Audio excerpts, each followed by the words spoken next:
I like doing these type of talks. I get criticized at times because I'm an unbiased person but coming to your industry to talk. But I'm not paid by anyone in any industry. I get paid by treating patients. So if I was truly a financial person, I would be giving you a bad and unhealthy message to increase my business. But of course I don't need that because we already get enough unhealthy information about diet from the agencies that are supposed to give us healthy ones. So let me talk a little bit about, my conflict of interest. I really get paid, other than my expenses get reimbursed by places like this, I get paid by treating patients. In fact, I lose money to come here and talk to you. Let me start by telling you a story. Really, it's a fairy tale. And this is a fairy tale about a drug called adipamine. Once upon a time, there was a drug called adipamine. And a long time ago, when labs looked like that, and that's actually a real scientific lab from the 1904, when labs looked like that, they came up with a model for heart attacks in a rabbit. And in fact, they found a bunch of other animals in this picture got heart attacks with this model. And they found that when they fed them this magical plant, what I've made up for the story, they got less heart attacks. And along came a famous scientist. And this scientist said, hey, in countries that eat more of this magical plant, there's less cardiovascular disease. It's adipamine that's in the magical plant that's doing it. Everyone should take adipamine. And he said that. Everyone should take it. And the scientist said, there's no clear evidence that it works. What if it's unsafe? And he went to the big cardiology organization. He said, everyone should take adipamine. And they said, there's no clear evidence it reduces heart attack and stroke. And he was very sad. But then he got an idea. Just like the Grinch, he got a terrible, awful idea. And he joined the big cardiology organization. And they said, everyone take adipamine. P.S. There's no evidence, but hopefully soon. And he became even more famous. And now a decade goes by. And an American senator, a famous senator, and with all due respect to Senator McCain, someone I really respect, but I wanted to share at this level of fame, an American senator said, it makes sense to me that the U.S. Senate should decide what pill to take to prevent heart attack and stroke. Now, I know you guys probably think that would be a medical decision, but the Senate decided, hey, no, this is a political decision. And the senator held hearings, and he heard from regular people. He heard from the industry that made adipamine. All the while, the scientists were saying, there's no evidence. What if it's unsafe? And the senator said, everyone take it. It's too important to wait for evidence. And now 2 decades go by. And everybody is saying, take adipamine. The governments are saying it, the health organization, doctors are saying it, including regular practicing doctors and dietitians. And people are taking it. Sometimes they're taking it instead of important cardiac medicines. Meanwhile, way in the background, the scientists are saying, please, can we use an evidence-based approach to see if this drug works? And that's the end of my fairy tale. Now, this is a fairy tale because in the fairy tale, adipamine is a drug. And we actually, thank God, have really strict rules for the issuing of drugs. So this could never happen with a drug. But what if adipamine was a food? And I didn't choose the name in my fairy tale at random. Because in Latin, adipis means beef tallow or beef fat, and minus means less. So if this is actually the low-fat dietary doctrine, maybe that's not a fairy tale. So let's talk about fat. Look at that picture. This is a third of our diet. This is something we evolved with. But in all of your brains, somewhere in the back, it's going, ooh, there's a heart attack on a plate. But why is that? We've had animal fat. We've had fat from animals for our entire evolution. I took these screenshots, same time, same exact time off the internet, within a 5-minute period. On the left, how great it is to be low fat, benefits of low fat. There's the Time magazine with the cholesterol with the frowny face piece of bacon. And on the right, the benefits of fat. 8 reasons fat is good for you, and the Time magazine, eat butter. No wonder people are confused. This was a 5-minute search at the same time. So today I'm going to talk to you a little bit about the history of how we got to hating fat, and then maybe what we should tell. And this is the same talk I give to doctors as I give to you. I don't believe in changing it up. And I'm going to violate kind of every PowerPoint rule because there'll probably be too much on the slide for you to read. And I do that just so that if people want to get the talk later, it's actually a readable document. So that's what fat looks like. It's shaped like an E. Glycerol backbone, that's orange, fatty acids down the side makes an E. If all of the C's, which are carbons, are saturated with H's, which are hydrogens that make straight little E's, they pack together and are hard at room temperature, and those are the animal fats. If you take out an H or two, they put a crinkle in it, it won't pack together, and it's the liquid at room temperature, and that's the vegetable oils. Easy way to remember it, if you're an animal, you want to be solid and not liquid. This is an overall picture of all the fats. So saturated fats on the left are mainly, when people talk about saturated fats, they're talking about animal fats, which are basically meat and dairy. Now, you'll see other things like coconut oil and dark chocolate are on it. I know some of you try to make an entire diet of dark chocolate, but realistically, we're talking about dairy and meat. Monounsaturated fats, just put a circle around that. A short form in research of MUFAs, but that generally means a Mediterranean style of eating. Whenever you see that in a paper, it's someone who's a proponent of the Mediterranean. And then polyunsaturated fatty acids are the omega-6s and the omega-3s. The omega-3s are these rare ones that comes from cod liver oil and salmon oil. They're probably healthful, and they're a little aside. But the real PUFAs, or polyunsaturated, are really the omega-6s, and those are those vegetable oils that the doctrine would say you should switch away from butter and to that. So that's your margarines and all the things that you're supposed to get meat and dairy out of your diet for. Those are the omega-6s. And then there's this weird animal called trans fats. And this is where people use this to vilify saturated fat. And trans fat is where you take vegetable fat, take it into a factory, put it under high pressure, bubble hydrogen through it, and make a solid fat, which is a shortening. And it only exists so that the people who make products for the shelf, like breads and pastries and other things, it won't go rancid. The vegetable oils won't go rancid. It's harmful. It causes heart attack and stroke. It doesn't need to be in our food chain. It's only in the food chain because industry wants stuff that sits on a shelf for 3 months, and you want to buy stuff every 2 weeks and have it sit on your shelf. But it's dangerous. It causes heart attack. It needs to be out of the food system. But people who are vilifying or making evil out of animal fats will always group trans fats as a saturated fat with the regular ones from animals and then say the whole thing is bad. And again, that's like saying broccoli and arsenic are bad for you. Yes, they are. But it's not the broccoli. So let's talk about the history of why fat is bad. So it was only in 1904 that hardening of the arteries or atherosclerosis was first described. And I only bring this up because Dr. Felix Marchand there looks like every university professor I ever wanted to have. The glasses got the scowl going. That's perfect. But this is where things get interesting. So this is Dr. Ignatowski in 1908, 4 years later. That is the Imperial Medical Academy in St. Petersburg, Russia. Now, this was back in the day when Russia did science and didn't meddle in foreign elections. And what they found, what Dr. Ignatowski found, is that when he fed rabbits full-fat milk, eggs, and meat, they developed yellow goop cobblestoning in their aortas. Now, it just may be that his little experiment at that time in 1908 may have ended up shortening the lives of millions of people. And let me tell you how that may be. Because this is Dr. Anishkov. Now, the little yellow number 1 is he's one of 3 important people in making you think fat is bad, that animal fat is bad.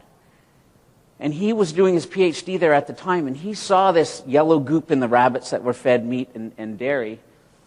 And he did a bunch of years' experiments to prove that that was cholesterol. That's actually one of his drawings there. Now, he was a great scientist, and I'm not criticizing him in any way. The point is, this is 1913 to 1930, and you can appreciate science is a little different now. But over the next few years, what he found is that when he fed eat meat, eggs, and dairy, and then to the point of pure cholesterol, and when he fed it to horses and cows and sheep, they got this goop. And he's thinking it's cholesterol that's doing it.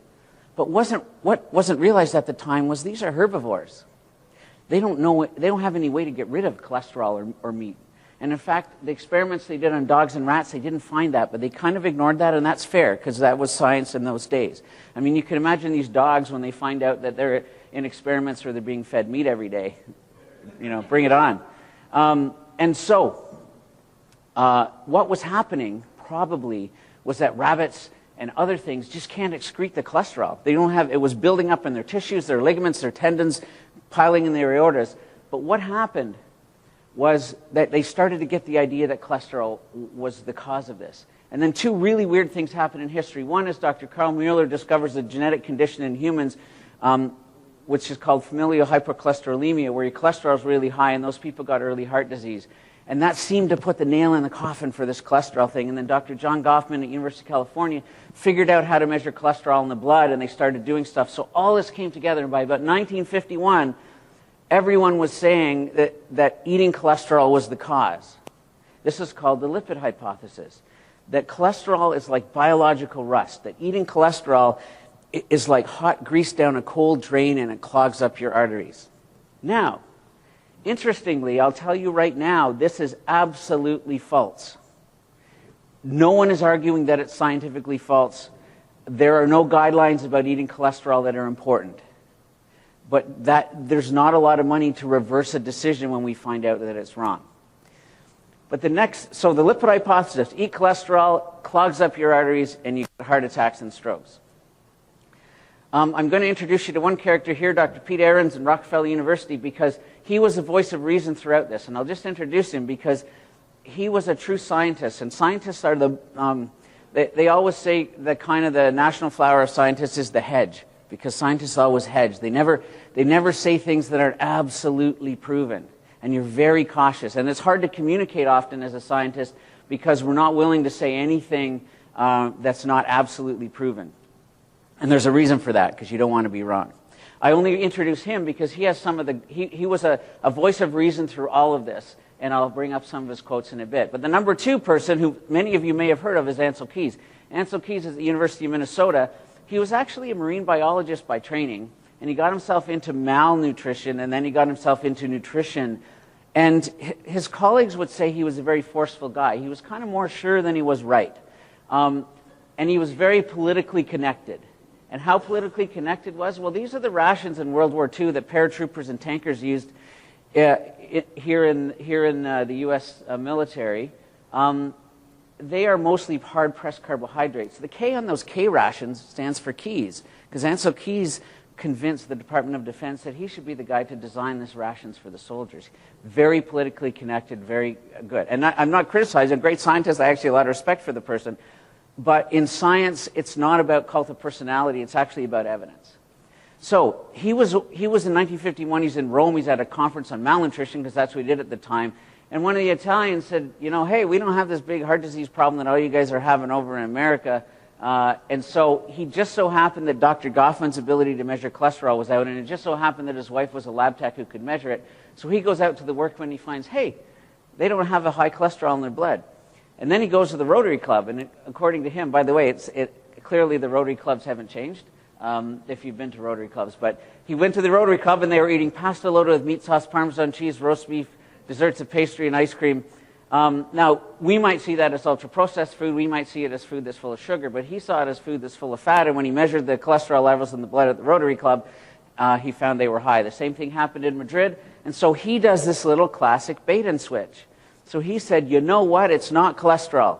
It's fat, especially animal fat. And this is where it came from. So he created what's called the diet heart hypothesis, which is still around today, and I'll underline hypothesis. And that's that eating fat, especially saturated fat, increases your cholesterol and causes heart disease. He was a strong advocate against cholesterol doing it because he wanted to show it was fat. He did the studies in the 50s that showed eating the equivalent of 58 egg yolks a day did very little for your blood cholesterol, because we know cholesterol is not important. So from Ancel Keys, we got this idea that eggs, meat, and dairy are unhealthy. Came from him. He did a study called the 7-country study, and in the 7-country study, he looked at those 7 countries, and in them he found that the more meat, eggs, and dairy they ate, the more heart disease they have. But there's a problem here. The first problem is Finland only got fresh fruit and veg for 4 months a year back in the 50s and 60s when he did this. In Yugoslavia, they smoke like it's a cure for cancer. There's a lot of variables. But the biggest thing was that 2 researchers here in the U.S., Ural Shemi and Hillebue, published all 21 countries available, and lo and behold, Ancel Keys' thing didn't really hold up. In fact, Germany and France have high levels of egg, meat, and dairy and low heart disease and stroke.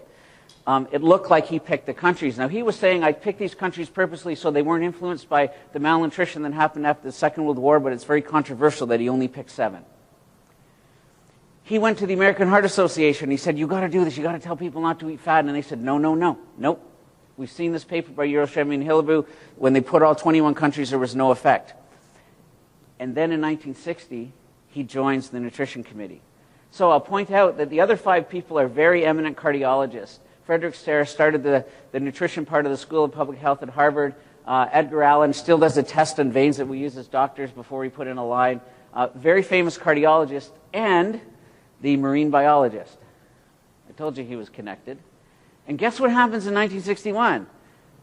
The American Heart Association puts out this thing saying eat less fat and eat less saturated fat, Ansel Keys' theory, in JAMA, the Journal of the American Medical Association, a big journal. And at the last line of it, it says, more complete information must be obtained before final conclusions are reached. This is a theory. We don't put theories out in mainstream medical journals anymore, ever. There's journals for that. This is a theory. Hey, why don't all of you eat like this? And we're sure the evidence is going to come. And he got on the cover of Time magazine. In fact, when President Eisenhower had his heart attack in 1955, the presidential doctor called Ansel Keys. They started reducing the fat in President Eisenhower's diet. His cholesterol was never better than the day he had his heart attack. Every month they would take it. It kept getting worse. They kept dropping fat to the point they lied to him because he was getting so angry about eating this horribly unpalatable anti-low-fat diet, and each time his cholesterol getting worse. Pete Erin, remember this voice of reason? By 1969, he was saying, we really don't know if dietary manipulation has any effect on heart disease. By the 70s, the people working in basic science models had showed that there's a way that this could work, but it had never been shown to work. And the third, most important person, probably the most important of all, is George McGovern, who many of you heard of. World War II bomber pilot, 35 missions, Distinguished Flying Cross, absolutely impressive guy. Methodist minister. He did his PhD at Northwestern. He did it in history in the Colorado coal strike of 1913, which is great and impressive, but not certainly scientific. And then he was in the Senate for 18 years, after first being in the House for 4. He was the presidential candidate against Nixon, who lost. The Watergate break-in was at his headquarters. And the most important thing to show you how famous was, he guest hosted Saturday Night Live in 1984, which by any measure is a measure of importance. He decided that the Senate should probably look at this whole fat thing. And so he held these hearings, and lots of people came up. And one of those people was Pete Erin. And remember the guy I told you, the voice of reason? He has the best quote in all of this. And he said, advising Americans to eat less fat on the strength of this marginal evidence was equivalent to conducting a nutritional experiment with the American public as subjects. And that is so true. They put this out there without knowing what the evidence was and what knowing the results were. And you know what? If it was benign and if it was neutral, it would be fine, but it may have actually created the first generation in the history of humans where our life expectancy is shorter than the one before us. Lots of scientists came up and said, we don't know, we don't know, we don't know. I actually have a video from the hearings, and this is Dr. Robert Olson. I have pleaded in my report and will plead again orally here for more research on the problem before we make announcements to the American public. Well, I would only argue that senators don't have the luxury that a research scientist does of waiting until every last shred of evidence is in. Waiting until every last shred of evidence is in, Senator McGovern. What was happening here was what the Senate usually does is we want to make a big procurement, so we hold a hearing, all the scientists say, that's the way we go, and then they say, that's the way we go, and it's done. What happens when the scientists can't decide because there's no evidence? Well, the senators professionally are incapable of resolving this, and what happens is the non-scientific influences carry the day. This is the report, 1977, February, Dietary Goals for the United States, called the McGovern Report. It lists, increase your carbs, reduce your overall fat, reduce your saturated fat, reduce your cholesterol, reduce sugar, reduce salt. It seems simple, but it may have been ridiculously harmful. And remember, we're still at a point that there isn't any evidence. How do we know that? Some of you may have seen forest plots, but this is a scientific manner in which you glom together studies. It's the highest, most accurate way of doing science. If the diamond at the very bottom is on the 1, it means there's no evidence one way or the other. This is Zoe Harcombe from England. She's an epidemiologist. She said, I'm going to pretend that I got called to McGovern. I'm going to apply modern meta-analysis techniques to all the evidence they had in 77 so that I could say this is what I would have said if I got called. And you can see that Diamond is right on the one. What does that mean? There wasn't any evidence, period. There was no evidence for issuing this. Here in the U.S., every 5 years you have your DGA, your Dietary Guidelines for Americans, which is great. Because up in Canada, we don't have a schedule to release stuff, and it's a very hodgepodge thing. You can see we've gone 42, 44, 49, 61, 2007, and then again a couple weeks ago in Canada. But here's an interesting thing. After McGovern came out, the Surgeon General's office decides that we're going to write the definitive report on how bad fat is. Why? Because that's what the Surgeon General's office does. Over 11 years, and the tenure of all of those Surgeon Generals, they tried to write the report. And on the 11th year, they halted the project, quietly swept it under the table. The Associate Director for Office of Prevention at the NIH said, the report was initiated with a preconceived opinion of its conclusions, but the science behind it wasn't holding up. They couldn't do it because there wasn't any evidence. So here we are. I've told you a story. We're now telling the whole world not to eat fat. No one can find the science behind it. It's different than anything else you'll find in health. Between 1970 and 2000, however, low-fat products became big business. 15,000 products introduced. A whole food science industry came about making low-fat stuff taste good, because fat is the most tasty thing for humans, many would argue, and taking the fat out makes it unpalatable. What also happened is people didn't realize where this came from, so everyone, including doctors like myself, are telling people to get the fat out until you start trying to find the evidence. The American Heart Association president told Time magazine, if everyone goes along with these low-fat guidelines, we'll have atherosclerosis linked by the year 2000.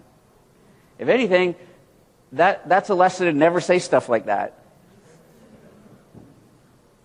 But, and this is where it gets crazy, this is the 2006 Adult Guidelines of the American Heart Association. Remember those 61 guidelines?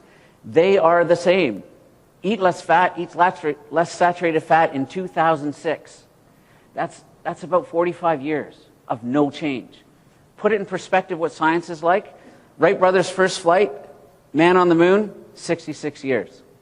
45 years, no change, that's evidence there's no science. Because when we have science, things evolve and change and we tune it up. Can you imagine if your loved one's in my ICU and I come out and sit down with your family and I'm saying, we're using antibiotics and ventilation strategies for grandma that we used in 1961. You would say, I think we need to find another ICU.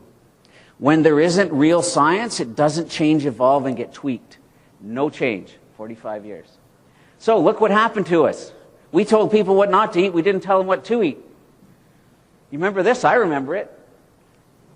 Have some fat-free gummy bears for your health. Those fat-free marshmallows. Let's have a few of those to make sure we don't get a heart attack or stroke. Hey, we have fat-free pudding. Nothing like pudding every day for your health. We lost our way. Hey, there's George Foreman. As long as the fat comes out, whatever you put in this grill is going to be healthy for you. We lost our way. We need to demand the evidence for this. We actually need to do it like doctors do for other treatments, like we do for drugs, like we do for surgeries. So I'm going to talk a little bit about a few components of the diet here. Cholesterol. I've already told you dietary cholesterol is not important. Here's why. So, they did studies, equivalent 150 egg yolks a day. It didn't change the cholesterol level when you eat cholesterol. And there's a reason, because blood cholesterol and eating cholesterol are not the same thing. They're not related. The cholesterol doesn't go in your mouth and into your bloodstream. It doesn't work that way. Cholesterol is critically important for animals. We have cell membranes. We don't have cell walls like bacteria do, like plants do. We have to move. And to move, we need our cell membranes to be flexible, and it's cholesterol in the cell membranes that do that. We need cholesterol to make hormones, the steroid hormones, like aldosterone, progesterone, testosterone, and we need it to absorb vitamins A, D, E, and K, the fat-soluble vitamins. We need cholesterol. It's a healthful part of the environment. We have 35,000 milligrams of cholesterol in the body. Most of that's in the cell membranes. We need 1,300 a day to replenish that. The average person here in the U.S. eats about 307, so your body makes the difference. You eat more, makes less. You eat less, it makes more. Cholesterol isn't important. Too low cholesterol is actually associated with a few conditions. So cholesterol and eating it isn't important. Up in Canada, we never had a cap on cholesterol. In Europe, they started with it after McGovern and took it away. There was one country that stuck it out with this limit on cholesterol. You can probably guess which one it is, because here we are. But then, in the 2015 DGA, they made a shocking rally. You may have seen it in the press. And they said, previously, the dietary guidelines for Americans recommended that cholesterol intake be limited to 300 a day. But the 2015 was putting forward this recommendation because available evidence shows no relationship between cholesterol and serum cholesterol. Eating cholesterol and blood cholesterol aren't related. I'm not here to tell you blood cholesterol is not important. What I'm here to say is that eating it doesn't affect the blood one. Cholesterol is not a nutrient of concern for overconsumption. No one's saying that. You know why they're not saying it? Because cholesterol comes from animal foods. And if we say that, you might say that eggs, meat, and dairy are potentially healthy, and there's a lot of people that don't want that message to get out there. So, Senator McGovern, number 4 is gone. Unscientifically true. Every last shred of evidence come in, eh? Well, maybe you shouldn't have released that without the science. But here I am in Canada, and I look on the Dietitians of Canada where we don't have an official cap, and back in October 2016, they had a cap. So I called them up, and they apologized and took it off the website. But I'm at my family doctor's office, and they have these health screens, and I'm waiting for my physical to make sure my blood pressure is not high, and this comes across it. Nuts are cholesterol-free, which is important in a heart-healthy diet, which is not good for my blood pressure because that is not true. Cholesterol isn't important for a healthy diet. It's not a nutrient of concern. This is my hand on my yogurt, and up in Canada, Health Canada still puts cholesterol on the label, like it's important, like we should be paying attention to it when we shouldn't. Cholesterol, eating it, is unrelated to anything. Let's talk about total dietary fat, because this is another dirty little secret out there that people don't realize. You remember McGovern said total fat, saturated fat, and cholesterol. Interestingly, in 1977, when Senator McGovern said that, about 40% of the calories in your diet were fat. By about 2012, it had dropped. What does that mean? We listen. Despite what people think, when you give us dietary guidelines, we kind of listen. But there is a really good meta-analysis, a top of the line that no one doubts, systematic review of all the evidence done by Lee Hooper in the UK in 2012 in the Cochrane collaboration. And by the way, Lee Hooper's very strongly against saturated fat, so this was line 2, and she didn't repeat it in 2015, but there's no doubt she found it because things changed. But what she found about overall fat, that's fat from plants and fats from animals together as the total fat in your diet, is there was no effect on your overall chance of dying. There was no effect of dying of a heart attack and stroke, and there were no clear health benefits in reducing the total amount of fat. So that 40% to 33% that happened across North America, here in the US and in Canada, thanks to the word of McGovern and the DGAs and our equivalent in Canada, the Food Guide, people did that. There was no evidence we needed to cut the total fat. There never was. So, is decreasing the total fat, that's the fat from your avocados plus the fat from meat and dairy? No, we don't need to do that. So, Senator McGovern, it's not looking very good here. You put out 3 things about fat. You said total fat, saturated fat, and cholesterol. 2 are already proven wrong. But you know what? How much money is out there to put out a PR campaign to reverse what's already been put out? 0. What do journalists do when they put stuff out? Well, they kind of take the average of all the stories in the past and put out something. There's no way to get this out of there. As a doctor, it's like if you erroneously say you have an allergy to a medication on the chart, it's really hard to get rid of that because everyone just puts it forward. What about saturated fat? This is one that's most important to all of you here. What about the animal fats? What about the dairy fats? So the key question, is saturated fat a problem with dying, heart attack, or stroke, or overall? This is the most important question in developed countries right now. So of that third of the diet now, the 2012 stuff, it's divided into the polyunsaturated, the saturated, and the MUFAs, the monounsaturated. Now, food is a mixture of it, and in fact, meat has more MUFAs than SFAs, so you appreciate it. But there are 3 strategies out there you should be aware of. That's the first one, and that's that we should decrease the meat, eggs, and dairy fat and increase vegetable oil fat, and that's the classic low-fat doctrine. The second is we should decrease the saturated fatty acids with MUFAs, and that's the Mediterranean style of eating. And the third is this is unrelated to heart disease. Why are we even talking about fat? This is an interesting picture. So this is every real study, every randomized controlled trial or cohort study, epidemiological study, done since 1964 looking at animal fat and heart disease and stroke. I know it's too small to read because it's not important what the details are.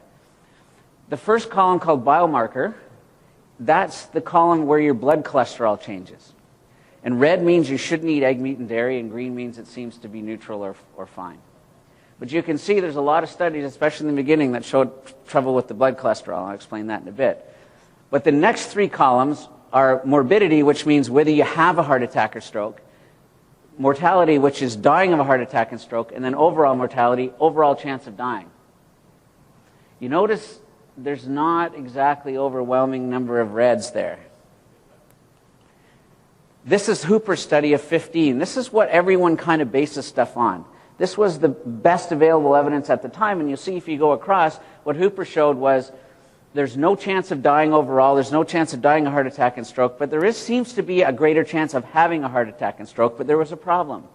And this is Stephen Hambley, and what he showed was that the control group, the group that had the normal diet, may not have been appropriately controlled, because in about half the studies that Hooper used in her stuff, they told these people, they gave them words of encouragement to choose a healthier diet.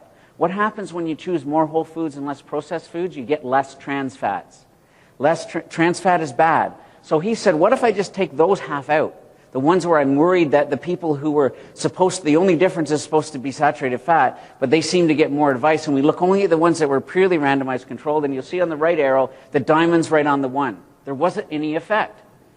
What does this show? This is the best available evidence. 2017, there was no effect on whether you have a heart attack and stroke, whether you die of heart attack and stroke, or all death. Now, let's look at that, what's called the biomarker, blood cholesterol. And here's where it gets complicated, because you'll see there's a real difference between what happens in your blood and whether you die or have a heart attack and stroke. And that's because what happens when you eat saturated fat. And this is a bit hard to explain, but LDL is a bad cholesterol, HDL is a good cholesterol, and triglycerides are another kind of fat that are bad when they go high. And what you'll see here is when you eat eggs, meat, and dairy, your bad cholesterol goes up a little bit. That's why the diamond's to the right. But when you eat eggs, meat, and dairy, your good cholesterol goes up a lot. And when you eat eggs, meat, and dairy, your triglycerides, which are bad, go down in the beginning, which is good, and then kind of come back to baseline. So there's the picture of what happens. So your bad cholesterol goes up a little bit in most people. Your good cholesterol goes up a lot.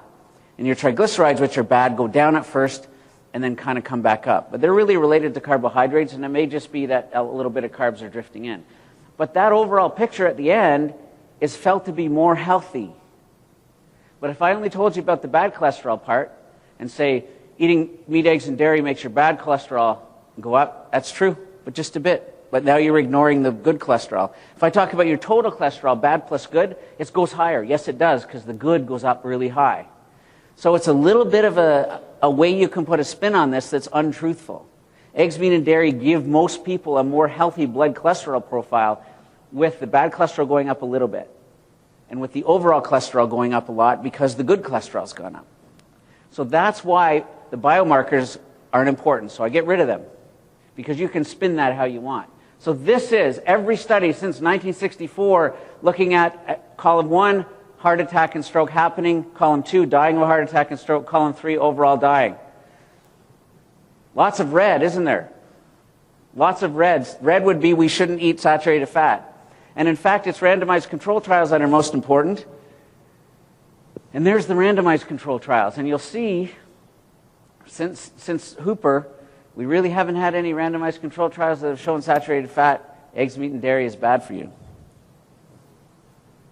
This is the sum total of the best evidence that caused our world to come down against your industry, dairy as well as meat and eggs.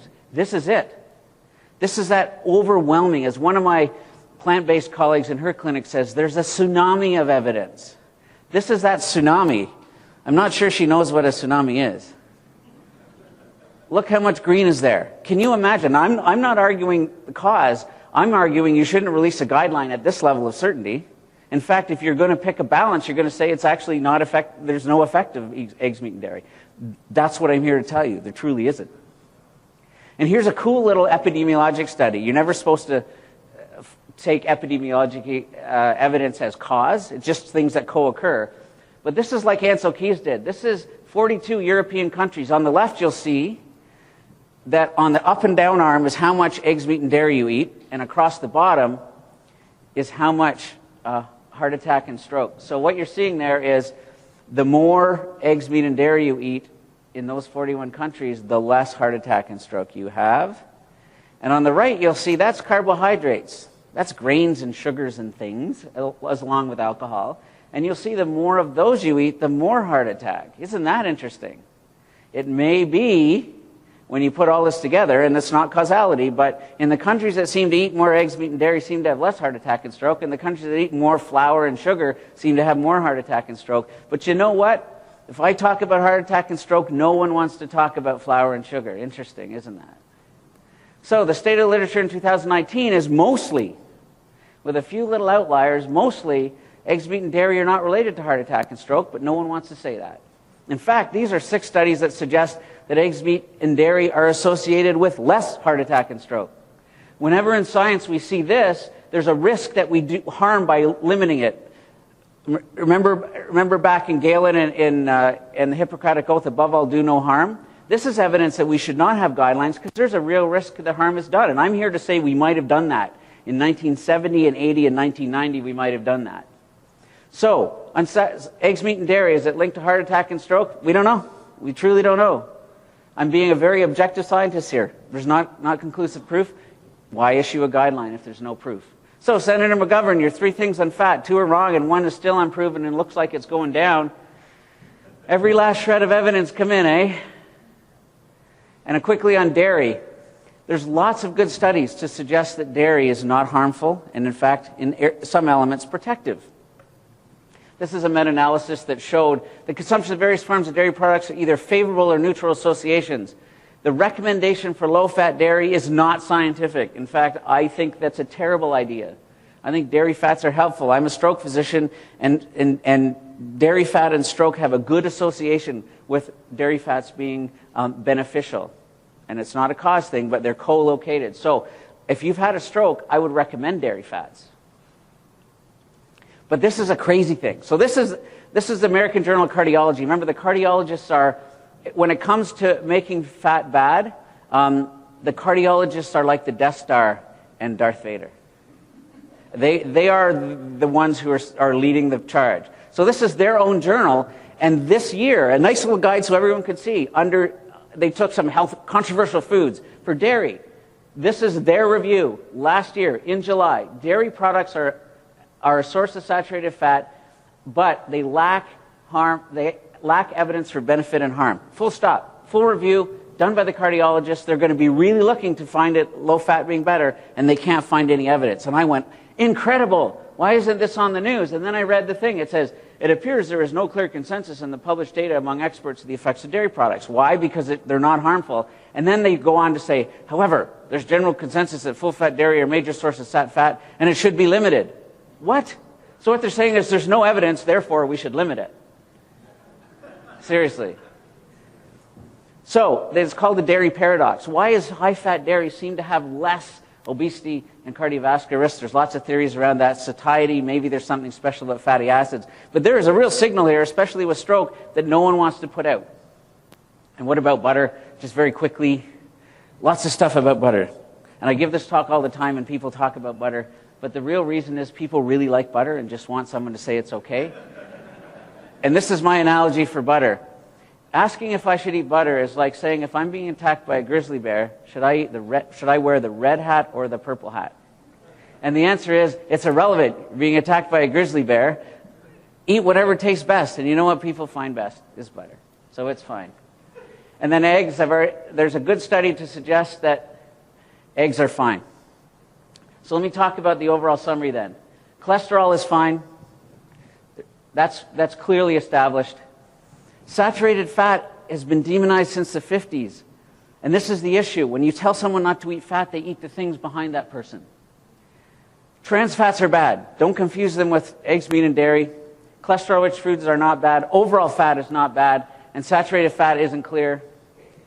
But what about the obesity rates? And this is where it gets interesting in my last minute here. This is the obesity rates in the Western world, and this is when McGovern started to tell you not to eat fat. More interestingly, the tan dotted line is the obesity rates. And you can see the dairy's pretty flat through that. But what goes up? Flour, cereal, and the vegetable oils associated with it. People were listening. Here's another one. Obesity rising, and look, dairy fats don't go up. Lard doesn't go up. Butter doesn't go up. What goes up is salad and cooking oils in terms of what fat's associated with it. Was that message what's causing the obesity epidemic? I can't say, but they're certainly correlated. And again, this is the type of fat, and you'll see the red is your eggs, meat, and dairy fat, the SAT fat. Didn't really go up in the obesity epidemic, did it? What went up is all of your polyunsaturated fatty acids, all of your vegetable oil fats went up in an exact line paralleling the obesity epidemic. So, what message do I say? What's causing this is the highly refined foods. We need to go back to the European market style of shopping and buy fresh stuff every day. We are the victims of wanting our stuff to stay on the shelf for 2 weeks and shop every 2 weeks, and that's what's giving us heart attack and stroke, not eggs, meat, and dairy. In fact, eggs, meat, and dairy are natural and whole and healthful foods. Cook from fresh ingredients. Go to the restaurants that cook from fresh ingredients. Shop from the periphery of the store, which is fresh and healthy, and not from the middle, which is refined. Lots of fresh fruit and veg on your plate. Quench your thirst with water. We''ve been tricked into thinking we need sugar in whatever beverage we have when we're truly thirsty, and we don't. So if we avoid highly refined and processed foods, we cover everything in the picture, and that's what's causing it here. So our cardiovascular system is a victim of convenience eating. Industry wants to make stuff that stays on the shelf for 4 months, and we want to eat stuff that we can shop once a month for, but the bottom line is food does not come out of a box and go into a microwave. Food comes farm fresh and whole ingredients, and that's what's doing this. Eggs, meat, and dairy have been maligned since the beginning, and it's completely wrong, and I'm here to tell you there is no evidence. Thank you. I should also say, please,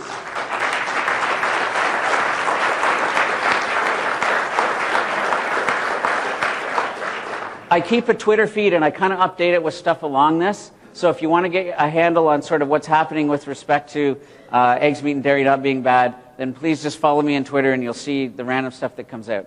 Anyway, I know we're just about out of time, but maybe I can do a few questions and go over just by a few minutes. Any questions? What about frozen foods? Interesting. I think frozen foods, I don't think the freezing part has an impact in the fact of whether it's whole or not.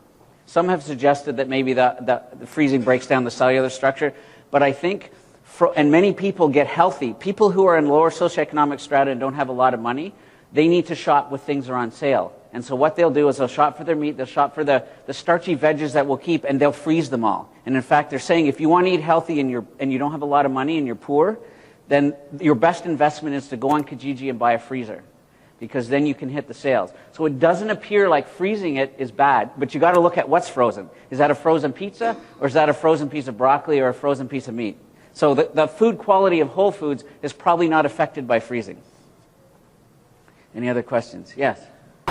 Wouldn't it be not a bad idea, though, to moderate consumption of saturated fats, substitute them with monounsaturated fats, so that they don't increase that? So I missed the last half of it. So replace saturated fats with monounsaturated fats for... Oh, right. Okay, that's so let's talk a little bit about the replacement with aminophase, which is the Mediterranean diet. And the reality is that the omega-3 fatty acids, interestingly enough, only come from animals. Now you can make, so their EPA and DHA only come from animal foods. Your body can make it from things like chia seed, the ALAs that you consume as plants. But the problem is, as you get older, you get less, and about 1 to 9% is converted. So if omega-3s are what you're looking for, it only comes from animals, really. And as you get older, you have less ability to make omega-3s. The health benefits of omega-3 seem to be there. It seems to dampen down your triglyceride level. But if you really like omega-3s, then you got to eat your fish, you got to eat your meat, eggs, and dairy. You got to eat your fat-laden stuff. The MUFA, the Mediterranean diet, is a healthy diet. They're all equivalent. I'm not saying don't do that. I'm not saying don't be a vegan. It's a healthy diet. What I'm saying is don't tell me that I can't have a healthy diet and include lots of meat, eggs, and dairy. So replacing with MUFAs is a valid strategy. Your omega-3 part is going to be a problem unless you include lots of fish, which it does in that, or you take supplements. But it's not about, there are 5 healthy eating strategies, of which your industry is important in 2 of them, and it's being maligned, is what I'm saying. One more question, then I'm going to have to go. Yes? Just like you mentioned that there's really no evidence for saturated fat causing issues, isn't it exactly the same with cholesterol as far as causing atherosclerosis? Very good question. And the bottom line is, it's important that the evidence about cholesterol and taking your statins is important. As a doctor, I can tell you, but we don't know why. And it's not really clear which part of the cholesterol picture. It's a meter. When you're driving your car, your speedometer tells how fast you're going. But bending the speedometer needle doesn't change the speed of the car. So your blood profile tells you how what we call sort of inflammatory or metabolically inflamed you are. It tells you your risk down the road, but it doesn't necessarily tell, it's not necessarily the cause. As I said, what we do know is that if you eat lots of meat, eggs, and dairy and restrict your carbs, you're going to get that pattern of bad cholesterol going up, good cholesterol going down, TGs going down, triglycerides. That seems to be more healthful. It's complicated. The correlation isn't great, but when your doctor says your cholesterol's bad and you need to go on a statin, you can guarantee the 1% benefit. Statins have side effects. If you're a high-risk category, you probably should be on statins. If you're a low-risk category, those side effects are probably going to outweigh the benefits. The answer is eat a healthy diet, get rid of the processed food, and you actually find that you don't qualify for your doctor being concerned because you're going to improve it. Okay? And at that, I'm going to have to go because my time is out. I'm happy to speak with you at the back, anyone after at the break, if you have any more questions. Thank you.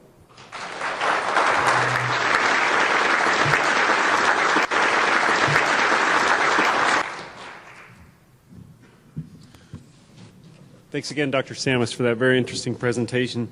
We'll go ahead and get started with our next speaker, Erin Green, who is has her business Erin Green Racing and Nutrition. She is a registered dietitian, and she's also got her master's in family and consumer sciences with an emphasis in sports nutrition. She's also a world-class triathlete with multiple Ironman finishes. She's raced in 5 countries, and she uses dairy products in her training and recovery, so she really practices what she preaches. So I'd like to invite Erin up to the podium. Thank you so much for having me, and I hope to keep you awake. I know it's Friday afternoon. You've had a lot of information thrown at you. I loved that previous presentation. If any of you were sitting around me, I was doing a lot of this and nodding. So I'm not going to get so far into the science in my presentation, but what I wanted to share with you is exactly what Jason said when he introduced me, that I need to pay attention to nutrition as a professional triathlete, and as a dietitian, it's in my best interest to present the available evidence to my clients and to represent my industry appropriately. And dairy is one of those things that I've always, from the time I learned about nutrition in college, it's always been a part of how I counsel. So I often feel like I have 2 different lives going on, all right? So I've got the professional triathlete part, and that's kind of what gives me like the street cred to do, you know, the nutrition counseling for sport, and gives me kind of that cool factor, I guess. Are you all familiar with triathlon? Raise your hand if you at least know what a triathlon is. And yeah, okay, cool. A lot of you have probably heard of Ironman, or a lot of people ask if you've done the one in Hawaii. So there's different distances of triathlon, and I specialize in the 70.3 distance, which is a 1.2 mile swim, 56 mile bike ride, and then a half marathon. And that's all back to back, like I'm rushing from the water to my bike. And then there's Ironman, which is twice that distance. And those are the distances that I compete in. As you can imagine, I mean, the race probably sounds really grueling and horrible anyway, but training for that kind of competition requires a lot of my body. And it's super important at the level that I'm racing that I put in quality nutrition, that I'm focused on recovery, and that I also think about longevity, you know. You can only get away with so much. if you don't take care of your body. So I think about longevity as well. And then there's the dietitian side of me. Obviously, I take my job very seriously. And actually, I work with a lot of families. I work with women, infants, and children, the WIC program in Boise. We distribute a lot of dairy products through the WIC program, and so I need to be up and available on not only consumer trends, but the evidence so I can educate parents, who are feeding their children this stuff. So when I was in college, I first learned about chocolate milk as a recovery beverage, and of course we heard about the importance of dairy and a balanced eating pattern. But it made so much sense to me to hear about, wow, chocolate milk, it's this tasty food that's widely available. It's, you can find it in a gas station if you need to, and it had just this perfect package, which I'll talk a little more about the science of that later. So it just was a natural part of my own practice and my own counseling for people, let's keep nutrition simple, and, you don't have to be buying all the special stuff to recover from, activity. Let's just do chocolate milk. Well, because of that, I became a, quote, friend of dairy. And the first time I was introduced as a friend of dairy was by my partners, Dairy West. They represent the dairy farm families in Idaho and Utah. And they simply approached me and said, hey, we really like your message. And we like the fact that you're a professional triathlete. That's a really unique complement to being a registered dietitian. So not only do you have the education, but you practice it. So let's partner and see if we can, give you a platform to spread your message. So I became a friend of dairy, which, if you think of the opposite of friend, that means there are enemies, maybe, or critics. So it sort of started that awareness, I guess, that there is this little bit of an attack on the dairy industry, and I mean food in general, let's face it. It's become a little bit of a religion for some people. But I started an ad campaign with Dairy West, and this is just one of my commercials that I did. The most nutrition comes from foods that take the shortest amount of time to get from farm to table. We have several local dairy farms here in Idaho that really focus on that very aspect of nutrition. Let's get this from the farm to the table and nourishing the individual as shortly as possible. So part of the messaging there was just to have little sound bites, and it was kind of cool putting this together because, again, none of this was scripted.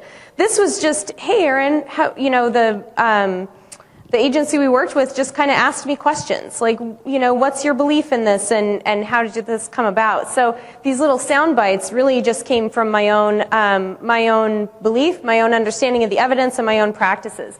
So as I went into this relationship with Dairy West, I got these opportunities to actually see a little more about how dairy is produced in my home state. I mean, literally 10 miles from my home, we have dairy being produced that's distributed through Idaho. It doesn't get any more accessible and natural than that.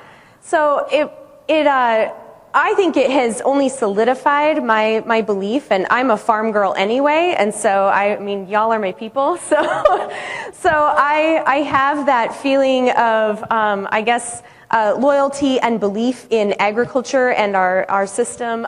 So becoming a friend of dairy has really helped me with that. So one of the other campaigns we did is I just promote some various nutrition messages throughout the year. And one of the things we embarked on last year was this quest for chocolate milk at the finish line of my races, because I was finding it was really hard to get. In fact, I did Ironman Wisconsin this last September, and there was no chocolate milk at the finish line, and I was shocked. But this is kind of how that came to be. Ironman Mont Tremblant, I had a great race until probably halfway into the run. And I just felt terrible for a good 7 or 8 miles, where I even considered stopping, walking, collecting myself somehow. I managed to pull through, and I crossed the finish line, and my stomach was a wreck, and I just felt sick. And I knew I needed to put something in my stomach that would help. But I didn't know what. So the ladies that caught me, they have finish line catchers, that just basically hold you up and walk you to wherever, a chair or wherever you need to go. And these ladies kept asking me, we have poutine, we have grapes, we have chips. What do you want? What do you want? And I was like, none of it sounded good. I didn't want food. And she finally says, we have chocolate milk. And I was like, yes, give me the chocolate milk. So I had to go clear to Canada to get some chocolate milk at the finish line for that one.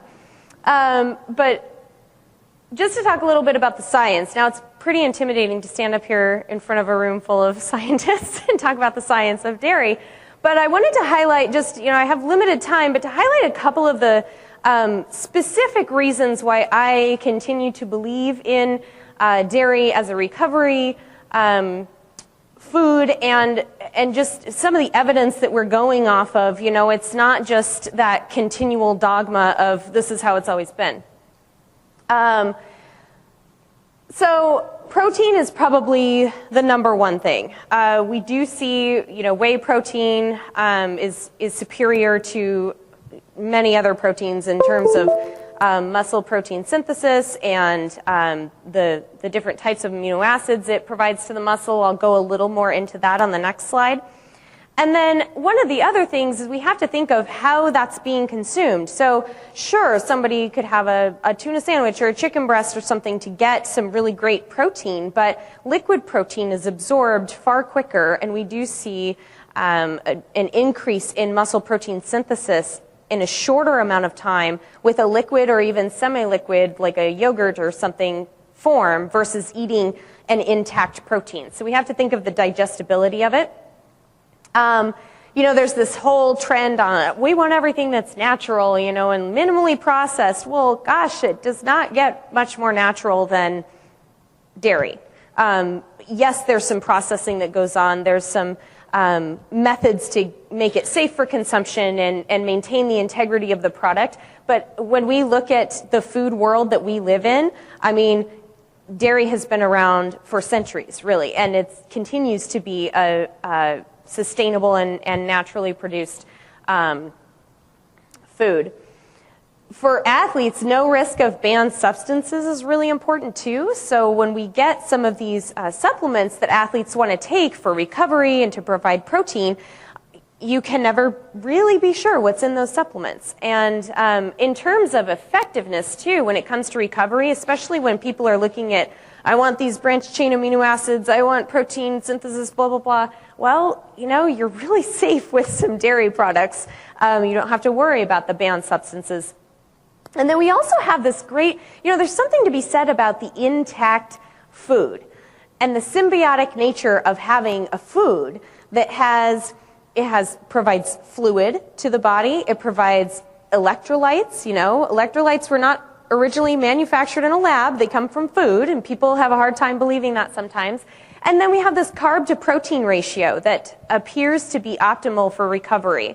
So when you have carbs and protein taken at the same time, and there's some research saying like different ratios, 2-to-1 or 3-to-1, chocolate milk really falls in that 3-to-1 ratio carbs to protein. And what happens is your body is able to take that protein and use it for its job, which would be rebuilding the muscles and, doing the recovery stuff. And then the carbs can then be utilized to replenish the muscles with glycogen that you used up. So having those two together seems to enhance recovery. So a little bit more on whey protein, because that is like the shining star of dairy when it comes to recovery.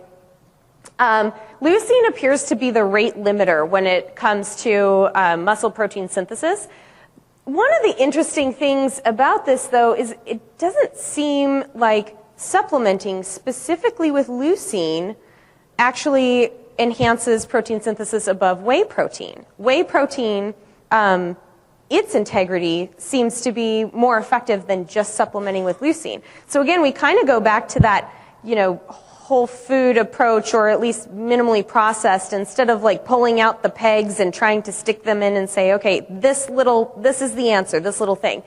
We're actually seeing that no, having whey protein in its entirety is better than having just a leucine supplement. And if we have commercial milk at 20% whey, and then whey is about 10% leucine, whey protein wins out on its leucine content over any other protein source. And just to highlight a comparison here of some of the popular, I mean, we have whey and casein together, of course, and just standard milk.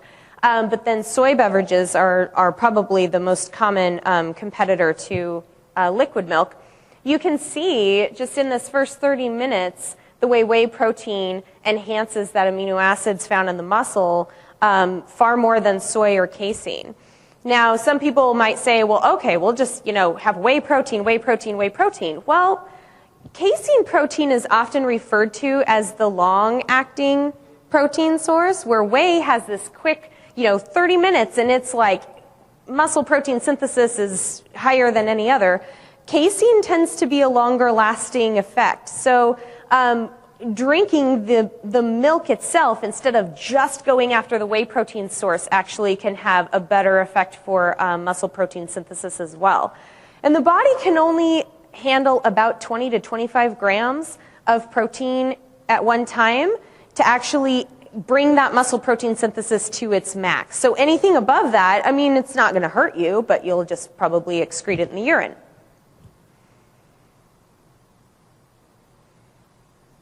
So then one of the other wonderful things about dairy is the rehydration piece of it, which is another reason why I'm a big fan of chocolate milk, because you're getting a ton of liquid for the other nutrients that you're getting versus if you're eating something like a burger or whatever, pizza, which I like those things too, don't get me wrong.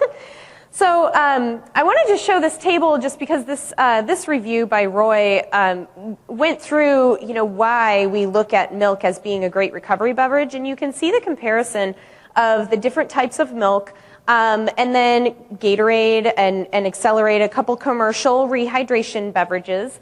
And I mean, I usually explain this with the caveat that everything has a place, right? I mean, we can strategically use things like Gatorade or some of these other sports fuels, but when it comes to rehydration and recovery, the body really needs some protein, some carbs, and some fluid.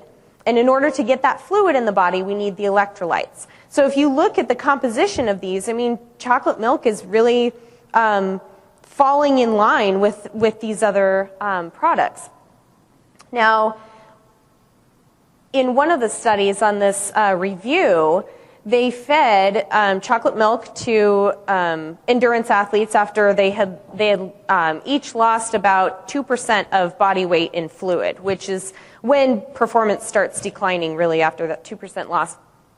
So they gave them 150% of their losses. So that's pretty standard rehydration. You not only replace the losses, but you bump it up a little bit because you're going to continue with that high urine output after exercise. What they found was, and they dosed it out, they found that 4 hours after they started this replenishment, the milk group was actually at a net fluid, surplus, and the sports drink group was actually still at a net fluid loss. So we see that from a rehydration standpoint, dairy liquid milk can actually enhance that. Well, what are the theories here? Because, I mean, the electrolytes are kind of the same, like what's playing a role? One of the beliefs is that with the protein, with the fat content, with the carbs, with that complexity of the milk, it's slowing digestion, and it's giving your body a little bit more of a chance to actually slow the way that fluid empties and the way it's utilized in the body. So another case for chocolate milk for recovery, for rehydration. And by the way, that first slide, that slide of me talking about feeling terrible at the finish line, that was total dehydration. So after 2 of those chocolate milks, I really was feeling so much better. So dairy imposters, right? We have... This little guy's not fooling anyone. We do have a lot of competitors out there, right? And what are they saying on their labels? It's non-GMO. It's yogurt or milk or cheese, when it's not really yogurt or milk or cheese.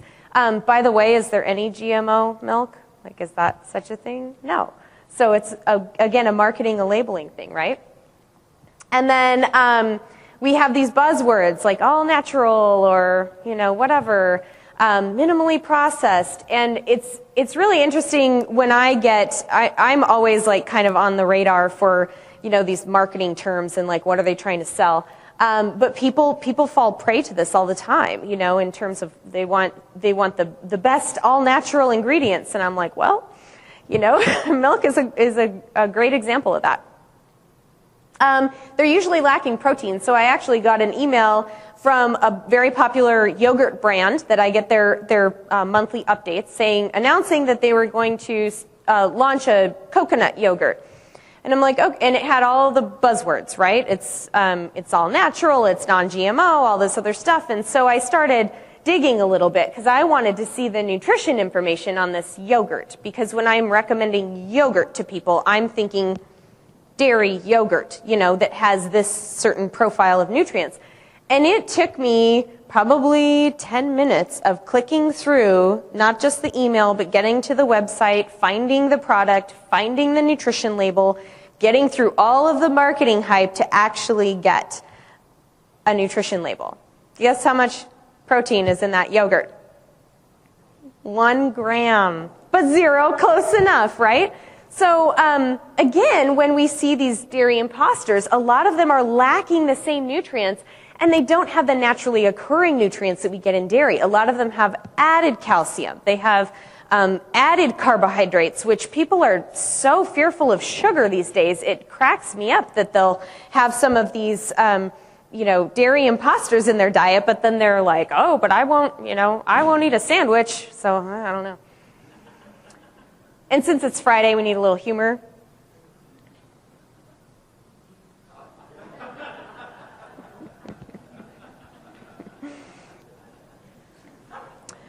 So, if my anecdotal street cred as a triathlete wasn't enough, and if the science I just talked about wasn't enough, let's use a little bit of logic here, all right? And this is when I counsel, especially families, because when I talk with parents, there's emotion going on in those decisions when they're feeding their families. So let's talk some logic and kind of address some of those emotions. Who's making this product? Who's making it? Our neighbors. This farm is right next to Boise. It's people that I know. They're humans. They have families. They have a vested interest in their own health, right? Who else is producing it? Who's checking out the ranches and inspecting how things are done and sharing information on these are best practices to maintain the quality, right? Who's testing that? Who's ensuring that? There's so much distrust that goes on. I'm like, whoa, wait. They distrust the system. They distrust the government, the USDA, the FDA. There's all this conspiracy going on. I'm like, wait a minute. Who do you think is making this? And then who do you think is consuming it? Do you think that this whole, system is set up to produce a product that those decision makers and those producers and those farmers aren't going to consume themselves or feed to their families? If we really just break it down to like a very logical explanation, that usually is a pretty sound one as well. So, when I approach this, and it's very easy to get bogged down in the hype on, media hype, what you see on Facebook, what your friend read in the newsletter, what your yoga teacher told you, I don't know. There's so many different messages going out there. I sometimes have to kind of back up a little bit and say, okay, what's the most reasonable and logical explanation based on what I know? And I have a lot of trust in the dairy industry as a whole. I have a lot of trust in our agricultural system, and I have a lot of trust in science. So that definitely impacts my decision, my consumption for dairy, and my messaging for my clients. So just to leave you with my summary, this little clip basically sums it up. There's no sound. Focus on just real natural food as much as you can. That will fuel your body more efficiently than anything else. And chocolate milk is a natural source of all of these different things that athletes need. And it tastes fantastic. Okay, so keep it simple. Focus on natural food that's as minimally processed as possible. It's got to taste good. I am all about enjoying the food you eat. And then find ways to fit it into your own diet. You know, don't make it too complicated, and don't get too caught up in the hype. So thank you so much for having me.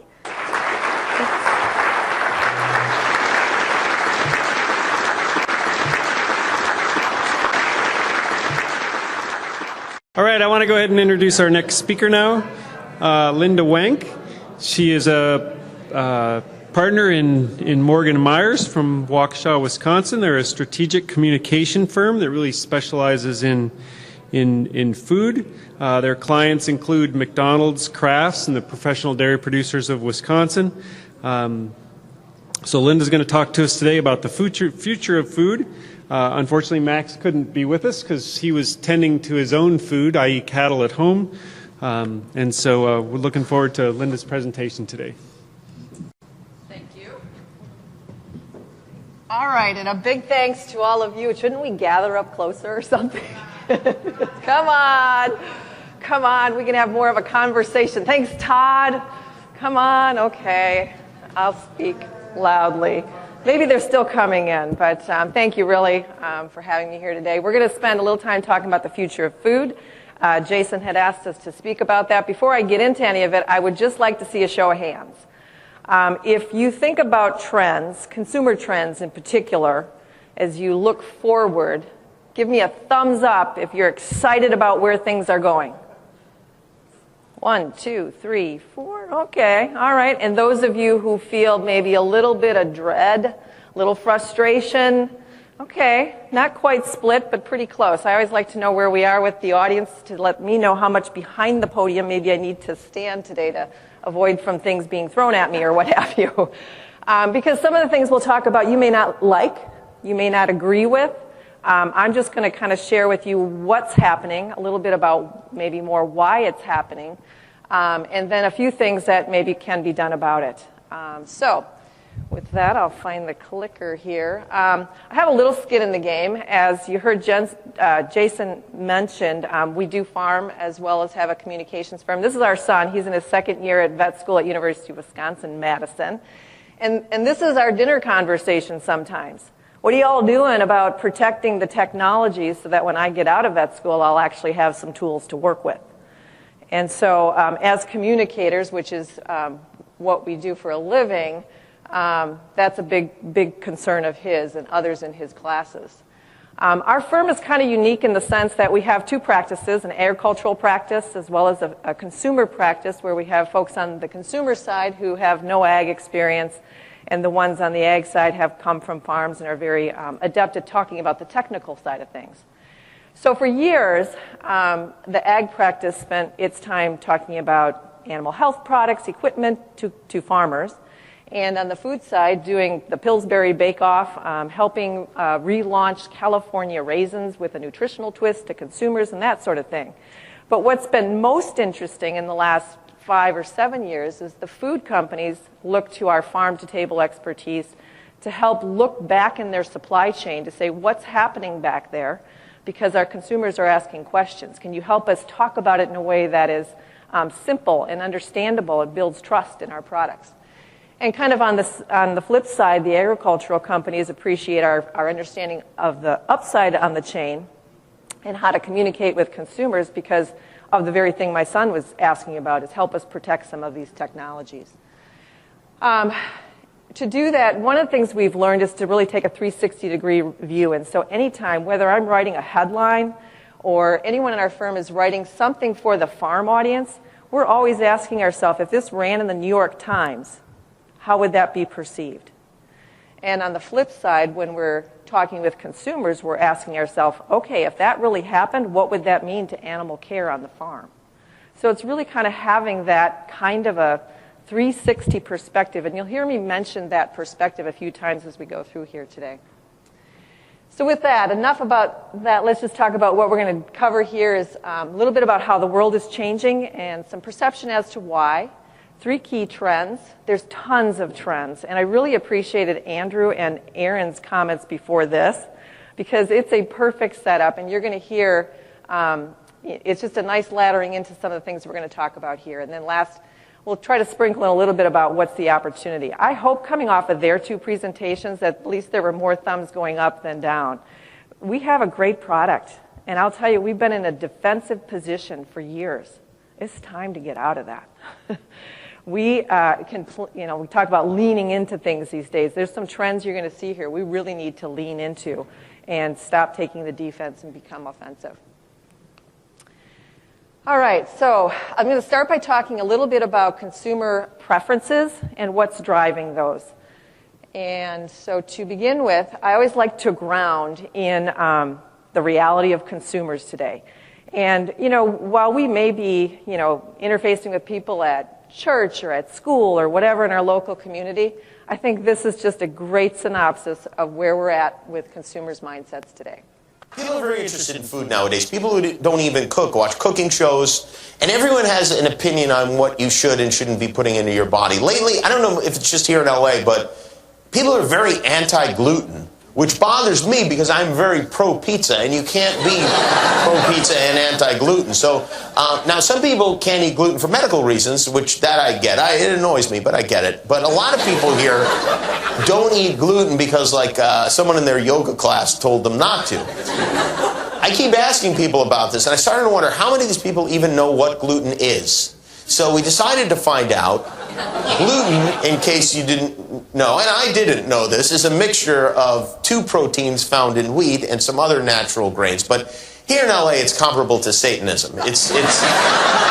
So we sent a camera crew out to a popular exercise spot right up the street from us to ask people who are gluten-free a simple question. What is gluten? What is this thing you will not eat? So we're going to meet a person who doesn't eat gluten, and together we're going to guess if they know what gluten is. Are you ready? What else do you have? Do you maintain a gluten-free diet? I do indeed. And what is gluten? Okay, does he know what gluten is? Oh, everyone says no. Well, as far as for me, how it affects my body, But what is gluten? This is pretty sad because I don't know. 0 for 1. But I hate it, and I know. Next. Do you maintain a gluten-free diet? I do. What is gluten? All right, does this shirtless gentleman know it? Yes, okay. Gluten's in bread. It's a flour derivative, wheat, things like that. It's a flour derivative? Right? It's like bread, things like that, pastries. It's in those things? Yeah, it's in those things. But what is it exactly? Gluten is it's like a grain, right? I like when he coughed. It's like, I'm sorry, I have some in my throat. Excuse me. All right, next. Do you maintain a gluten-free diet? Yeah, I try to the best of my ability, yeah. What is gluten? Does she know what gluten is? Oh. It's the wheat in products such as like bread or pastas, rice. Why do you avoid it? It makes you fat. I mean, like I said, I haven't researched it to the fullest. I have a girlfriend from Russia. She actually just got me into it. So she's reading a book about it. Oh, okay.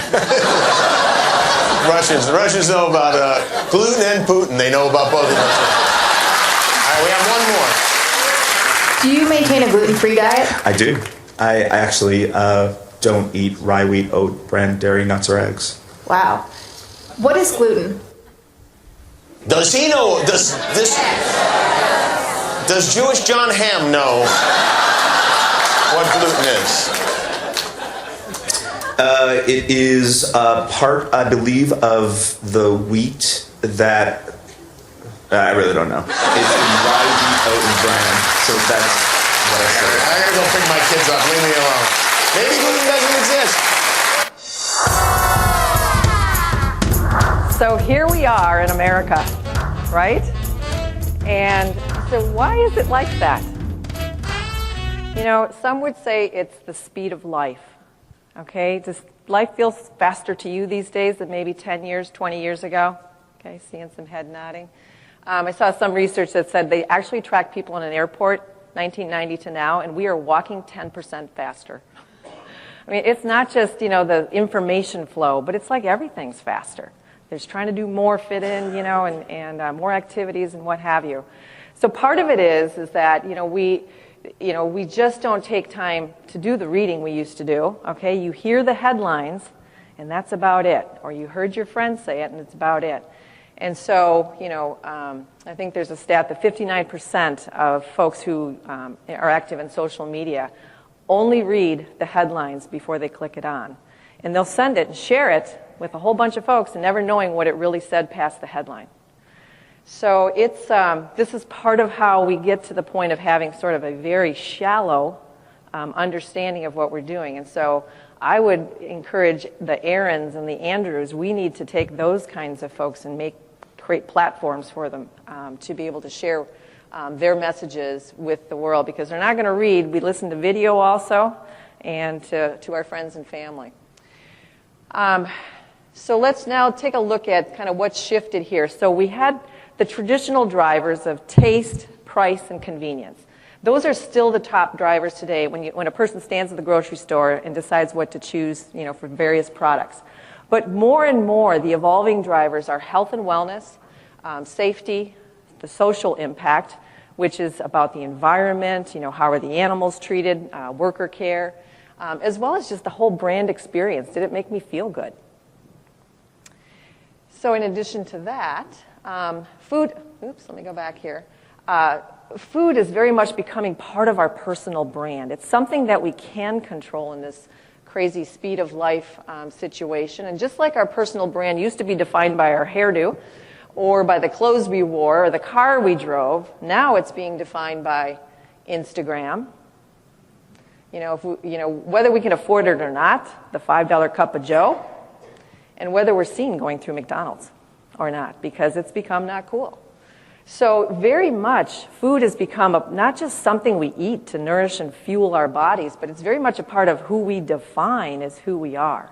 So it's become much more important. And so now, you are what you eat has a whole different meaning. It's not just the nutritional values alone, but the functional values that it does for you. And the last one, maybe even more and more importantly, is the shared values. So you can buy a red cup at Starbucks, maybe you know, and help save lives. And this goes to supporting HIV and AIDS victims in coffee growing regions in Africa. So when you're sipping that cup of coffee, you just feel good that you helped support that. So now food is defined by a much broader set than just the nutrition that's a part of it. And part of this goes to some macro trends. So here's just first and foremost, the face of America is changing. You know, we have a growingly more diverse population, more Hispanic, more Black, more Asian, and so on. And so that alone creates new choices that people want based on their beliefs and what they expect in their food and how it's grown. A couple of others is I talked about life getting faster. So the one thing that we can control is what we put in our body. It's a very personal choice, and it helps us feel like we have more control over things. And as a result of wanting that, and because there's the wonderful Google, we're able to pretty much educate ourselves on to make those wise choices. And there'd be a lot of discussion around whether they're wise choices or not, but a lot of information there that you can keep diving deeper and deeper to find. As Erin said, you have to dive pretty deep sometime to find the science, but it's there sometimes. And then the last is pretty much, you know, the technical revolution here is, you know, it was sitting with somebody who's from Silicon Valley, and I don't know if he's here right now anymore, but, you know, it's pretty much anything, oh, there he is, anything, you know, you can imagine, it's almost not imaginable that you can't create it. So we want to control food, we have unlimited access of information to sort through the kind we want, and we can ask for anything, and it probably can happen at some point. That's kind of where we are with the macro trends. Now, the kicker is there's so much information out there, we don't know who to trust, what to believe, and what's true. And hence, if you think back now to the video with Jimmy Kimmel, why do you see that surface level understanding of just even something as simple as gluten? So you could argue who the drivers of change are in terms of what's creating this, but research will tell you that friends and families pops up high on the list all the time in terms of who people trust, because you can't trust the government, you can't trust the media, as Erin was saying. But so it really comes down to you can only trust the people who are close to you. Well, last I checked, they don't probably know anything more about antibiotics or why we use certain practices and things on the farm, but that's where they're getting their information. Oh, where are the friends and family getting information from? Google. You also have advocates and NGOs, which we have seen raise important topics for consideration. Brand marketers have become a much stronger influence in the last, 5-10 years here as well. We'll talk more about product claims. And of course, the media just takes all of it and amplifies it to make sure we don't miss anything. Something I'd just like to cover off on real quick here is something we call the food chain power shift. And I'll just walk through real quick. So here's the food chain, as we all know it, if you want to just break it down and simplify it. You have sort of the innovation, universities, academia, allied industry, creating all kinds of great stuff, which has put us in the very successful place we have with our food today. The farmers who grow it, the processors that they would sell then at, originally here in terms of, actually I'm going to pull this up, the way it's been is with production driven. Then the farmers create the number 2 yellow corn or the pool of commodity milk, sell it to the processors, the elevators, the milk companies who turn it into something. The brands, retail and food service then market it to consumers. Consumers enjoy it and life goes on. That's how it's worked for a long time. And a lot of the innovation and things centered around productivity and efficiency to create food that was safe and affordable. It worked great. It's a great system. So then a few things changed, as I mentioned before. We have advocates and NGOs. We have the internet. We have consumers wanting more control over their food and what they put in their body. And we have a very competitive situation within the brands. And so if you're a brand manager, try to be a brand manager just for a moment, and your job is to sell more of product X, you're going to look at the market research of the consumers to see what they want. And so they start hearing things like, I like less antibiotics, I don't want hormones, I want it to be humanely raised. And the brand manager hears that, and he turns to the processor and says, can we get some of that? And the processor goes, I don't know, let me see. Talks to the farm community, and sure enough, somebody's willing to do something, right? And probably for a premium, at least for a while. And so that's been kind of the shift here lately, is that it's gone from a production commodity market to what we're feeling as a market consumer driven. Neither's right nor wrong, it's what it is. And there's still some of both, obviously. But this has been a significant change. So here's one place where I'll say a 360-degree view is helpful, because if you're on the innovation end of things, these days you have to look not just within the farm and the processor area, but you have to look at really what are the consumers wanting to. One of the points, I guess, in all of this here is the consumer is king today. It's a market-driven world. And if you're to boil down all their wants and needs, it really comes down to, I want food that's good for me, my family, and my world. The brand marketers listen to that, and so you're seeing a series of claims. I bucketed them into 3 areas: product claims, process claims, which is about how it was produced, and then promise, which is more back to that red Starbucks example, promise that are more aspirational type claims. And so if one brand manager picks up on a piece of market research and decides to offer some claim, the competition within that space is so tremendous that, guess what? Everybody else kind of follows suit over the period of time, and then pretty soon we're without a particular technology, be it RBST or XYZ, whatever the next could be. But that's kind of the dynamic. Does that make sense? I have a friend, happened to be standing after a soccer game of one of my daughters at Subway. And she said, I asked, what are you going to have? She goes, I'm going to have, I think, the antibiotic-free chicken. And the other people that were with me, they were like, oh boy, here we go.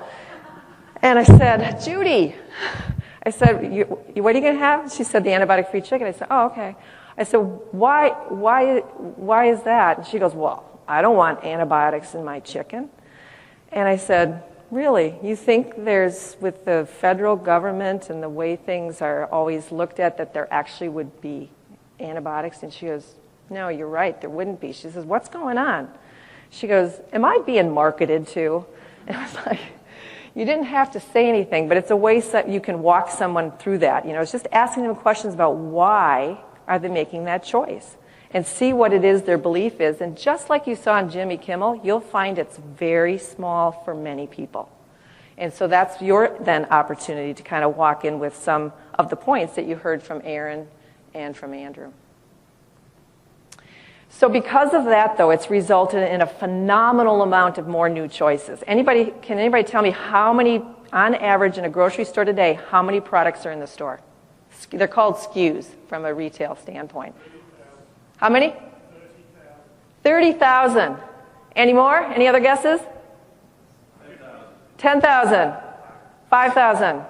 I wish Max was here. He can auctioneer a little bit. It's 40,000, and that's up from 7,000 in 1990. Tremendous amount. You know, the cereal aisle used to be crazy enough, right? Because you had Trix and Cheerios and whatever. But now you have Cheerios with 6 different versions, right? And it goes on and on.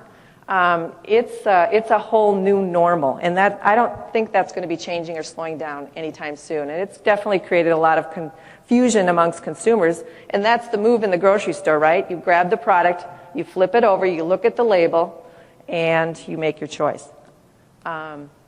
Here's an example that I just wanted to raise as all these thoughts about choices come into play. So imagine if you're that brand manager again, and you know consumers are looking at labels, and you wake up one day and you say, you know, what if instead of it having, let's clean up our label a little bit, instead of saying no artificial growth hormones used on cows, which is what many of them say today, is it would just, let's just clean up our label a little bit like that. What would that mean to us on the farm? Anything? What? No reproductive hormones. Would that matter? Oh, yeah. And if you think about it from many standpoints, not only productivity, but with that also comes sustainability benefits. I'm not sure about the animal health side of things, probably some on that side as well. And of course, then the domino effect happens, and we're in another situation we want to be in.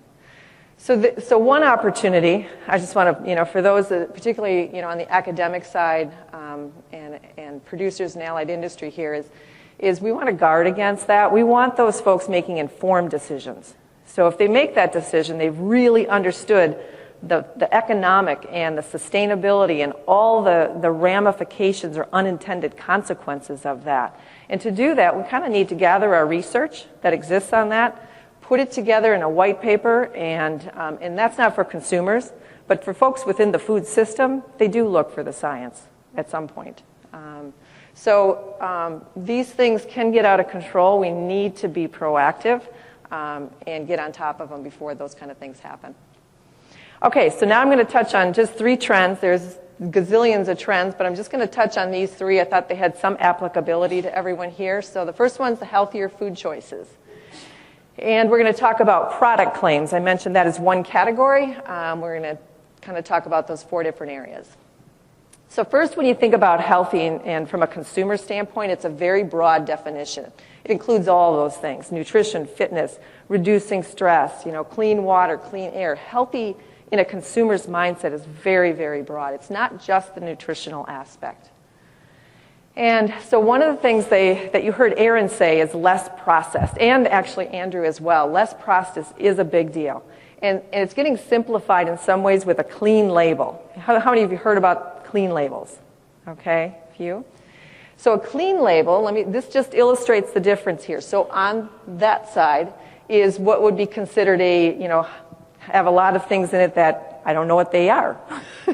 I can't say them, they sound chemical-ish, and it looks scary. And if your move in the grocery store is grab the product, flip it over, look at the label, you are looking for a simple label.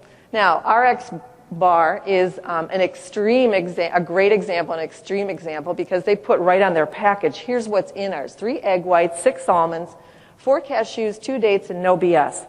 So that's what they're speaking right into the consumer and what they're looking for today.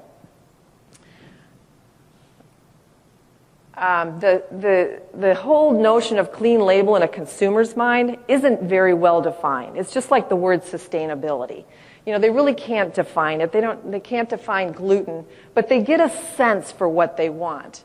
So it kind of breaks down into these categories. Again, not in a consumer's mind, but just as the brand marketers look for it. So you've got your conventional, and there's no restriction on that. You have free from, which includes anything artificial, particularly colors, flavors, preservatives, artificial sweeteners. Oh, hormones and antibiotics is in that category.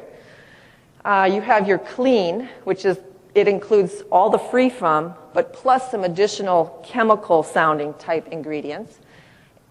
Simple, again, the categories before, plus simple means generally less than 10 ingredients. So when the consumer flips over the product, they're looking to see how long that list of ingredients are and if they sound like real food.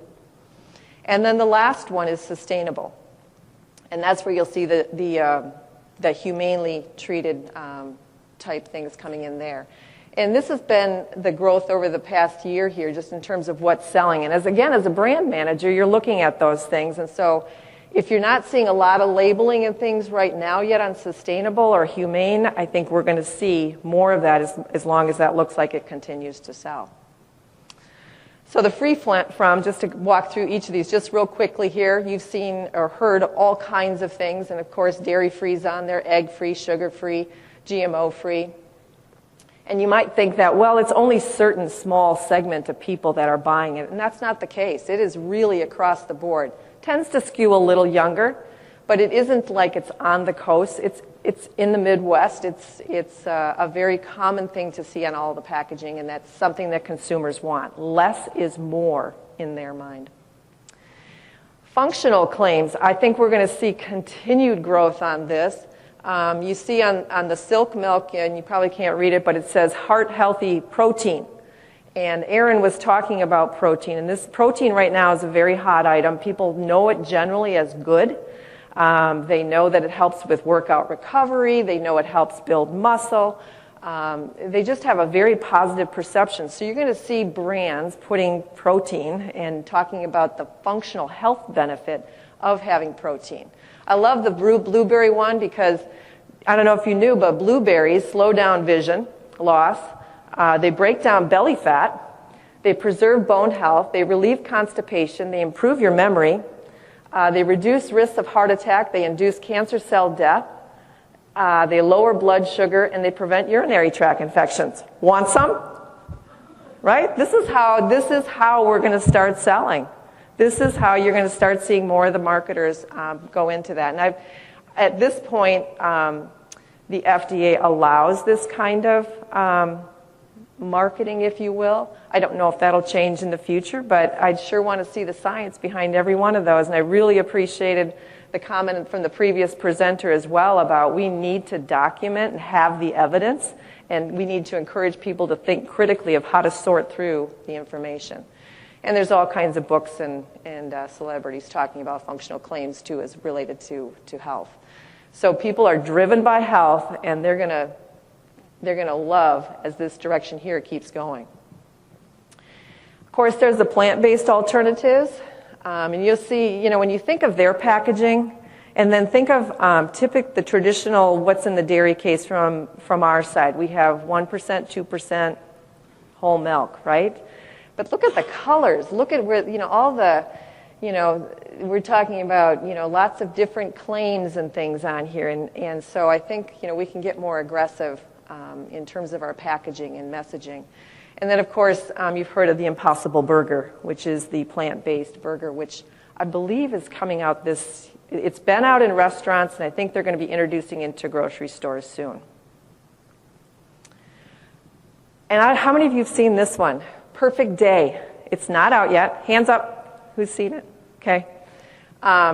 This is to be released this year, and actually I'm going to read to you, because I'm not as familiar with this one myself here yet, about what it is, but it's from, it'll be the question of if we can call it what it actually gets to be called. So this is, ADM is partnering to scale up on this new technology. It's 3D printed DNA inserted into microflora, which ferments plant sugars to produce casein and whey. It's the same dairy proteins in a glass of milk without relying on cows. Want some? I don't know. But you see, animal-free milk. So I'm not as familiar with this one, but it's definitely another, part of the trend and moving forward of what people are experimenting with and trying. It will be interesting. So what do we do with this whole healthy? Let's talk about some of the opportunities here. Like I said earlier, and Erin and Andrew did just a great job of talking about our product in a much more proactive way than we traditionally do. We need to lean into that and speak confidently to our benefits. We need to work harder to clarify confusion, and while it probably would take more money than we all have to do it at the consumer level, there's the brand managers and the influencers like the health professionals prior to that you can have a lot of impact by reaching them, who then reach hundreds. So let's just talk real quickly. Clean label. We should be talking clean label all day. Our label on is cow's milk, vitamin A, and vitamin D compared to the alternative. Here's butter, sweet cream, and salt. There's nothing cleaner than that.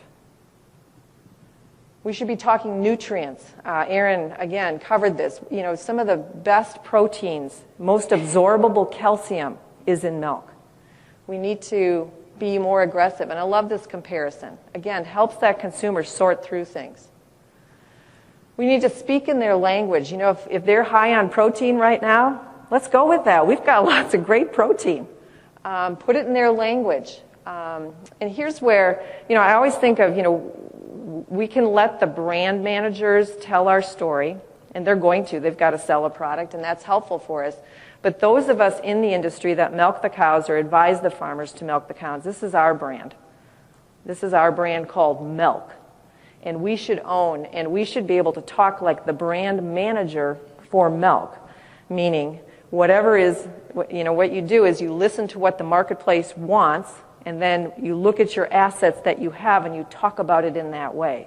So consumers want clean label. Right now, we should be talking about milk being a very natural, highly unprocessed, product that's got a clean label. We should be talking gut health. These are, I like some of these here too because they're not from the dairy industry. There's a whole thing about credibility, right? We can say that our product and all the great things, and we should as that brand manager, but we should also be getting other folks to help us do that. Here's just some of the areas where other folks are talking about our products in a way that helps improve gut health. And I don't know but that's another hot area right now is improving gut health.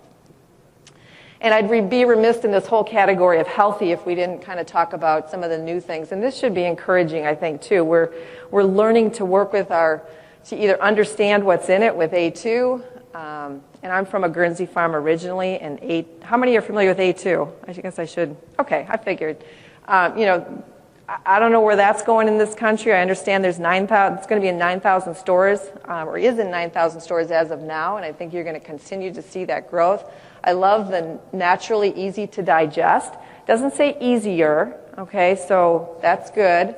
So there's a lot of opportunity there, and that's been in the milk forever. We just didn't know it was there, or we didn't know how to promote it. I'm not sure the science is there yet. You guys could probably tell me that. We're going to need that in this country if we don't have it. Fairlife, familiar with Fairlife and the ultrafiltration, and then Lala milk out of Mexico. Anybody seen that? I was talking with a gentleman last night, and this is, you can't, unless you can read that, it's a lactose free, where they also do some filtration to be able to remove the lactose. And why is that important? 65% of the world's population has some digestibility issue with milk, whether they're lactose intolerant or something else. So imagine if we could work with our product in some way to help them to be able to enjoy the products that those of us that don't have that problem, that could move some product. Okay, so enough on the health. Now let's move on to the second trend, sustainability and socially responsible food choices. This is kind of covers both that environmental side, but also having people just feel good about the choice that they make. And we're going to cover those 4 areas real quick. Locally grown, when you come in this sustainable and socially responsible area, I don't know, exactly what it is, but again, all the consumer research we see, local is always one of the top things. If you can put local on your product, it's probably going to sell. So, you see here again, it's not necessarily just any particular audience. It's very widespread. So, we have to think about what can we do with that local piece. I know we're 48 hours from store to table or farm to store. There's also right now a renaissance in locals farm markets. That's not for everybody, but there may be some farms in your area where this would be a good fit. We've seen a resurgence, and there's 51,000 on-farm stores. Okay, so we're playing into the whole thing that consumers want of natural. They want to know the story behind the product. And there are some that are picking up on this and doing quite well. So it's not maybe for everyone, but certainly an opportunity for some. Sustainable food is defined in a consumer's mind in many ways. It includes everything from the environmentally responsible. Are you treating the workers fair? Used to be only about, third world countries and coffee or cocoa. Not sure that that's going to only hold for those countries long term. Local, as I said, there's some sense that if it's defined as sustainable, that it's healthier. I don't know that there's any science behind that, but that's, again, part of their perception. And the whole area of food waste is becoming a growing area as well. And so here's one example of a retailer. This is Unilever. They've been one of the forerunners in terms of sustainability with their various consumer products, and they're one of the largest food companies in the world. And this is on their website. It's around their mayonnaise. I don't know if you're familiar, but they are working with 150 soybean growers in the Midwest, measuring continuous improvement as it relates to sustainability on 170,000 acres. They're measuring things that relate to the list you can see there: land use, conservation, soil carbon, water quality and use, energy, greenhouse gas, and so on. And while their label today features their cage-free eggs, I think somewhere down the road when they can actually show that they have sustainable soy, which is one of the main ingredients in mayonnaise, that's going to be one of those new claims that you'll see. Walmart, Project Gigaton, came out not too long ago. And think of all the products that are sold within Walmart. They're going to be asking those companies to help them basically remove a gigaton of greenhouse gases from their supply chain.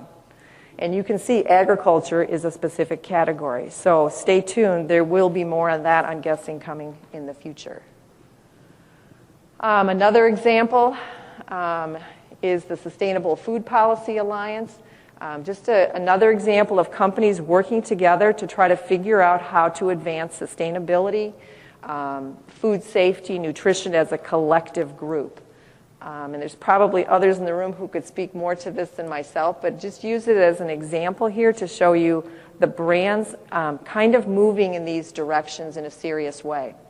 This one just came out the other day. 80 investors representing $6.5 trillion are putting pressure on food companies to come up with a plan by March to enact meaningful policies and targets to de-risk their meat and dairy supply chains. So not only do you have kind of that consumer pressure for those brand managers at the food companies, but they've got their investors encouraging them, if you will, to do more too. So I don't see this trend changing. I don't think this one's going away. As a part of this area of sustainability, animal care and humanely raising animals would be covered in that. This particular little clip here is actually from our auction market right in our area, that at the first of the year they had their two largest buyers basically say that we're no longer going to buy cattle or bid on cattle or buy cattle that haven't been from a certified farm program or certified BQA. And, so this is thank goodness we have the farm program and BQA, and they're just taking it to the next step now. And I don't think we're going to see these things change. They're just going to kind of continue in this area. So I don't know now if I asked you guys like thumbs up on where everything's going or thumbs down, but this is the direction, and it is what, in many cases, what you do anyways, but it's about that extra step of measuring and documenting it. And here's what drives it. It's consumers, saying this is on a list of their top consumer concerns. This is out of the food demand study by Jason Lusk when he was at Oklahoma State. On the very far end are some food safety, E. coli and salmonella concerns, and then hormones, antibiotics, and animal welfare. And animal welfare always ranks high in the list for consumers. I don't know about worker care under this sustainability area, if that's going to, be something. I just have to imagine with all the discussion about building walls and immigration that somewhere somebody's going to start moving on this area too with our brands, as if we don't have enough already. So in this area, I guess just kind of think about the consumers and investors. They really want food brands that support their personal values, and that's their way of, kind of controlling things, if you will. They buy with their pocketbook. And that's why you're seeing more brands tell the story about farmers behind the brands, because they love farmers for the most part. And so the more we can, play into that, it's going to support our brands as well. So where's the opportunity in all that? Would contend that it's just really about maintaining continuous improvement. Agriculture has always found a way of improving over time. It's a matter of really kind of zeroing in on what's the bogey that we're shooting for. We went from hand milking to machine milking to parlor milking to robotics, and who knows where it goes from there. So same with sustainability. We have a great track record. We haven't done probably the research to document it, but we have lots to talk about there. This is Arla Foods. They're starting to do a nice job in terms of how they talk about more nutrition for less emissions. And you'll notice the reducing of the carbon footprint, and then showing that compared to farming, which has reduced it by 30%. And so in order to be able to show those kind of numbers, which is what the investors in particular are looking for, you have to be able to measure. Whoops. I do want to touch on this. So I do hope, we can spend some time with research, finding solutions that are at the intersection of not only good for the farm, which is the first and foremost, because if you can't do that, it doesn't work. It's not doable. But also start to document and measure that it's good for the environment and good for the animals, and good for human health as well. And the last trend here ties really to the first two, so you can't have those first two without traceability and transparency, and that's all about building trust. So as these brands make more promises, which I'm not seeing any shortage of that, they will want more influence or at least more information from their supply chain. They'll want to be able to track sustainability measures. I know a Wisconsin dairy farmer that every time I see him, he tells me about he's been asked by his supplier to track energy, water use, and a couple of other things. And they actually came into his farm and helped set up monitors and all of that. And I keep asking him, so have they set goals for you yet? And he goes, nope, not yet. We're just monitoring. And I said, has it been a good experience? He goes, actually, yes.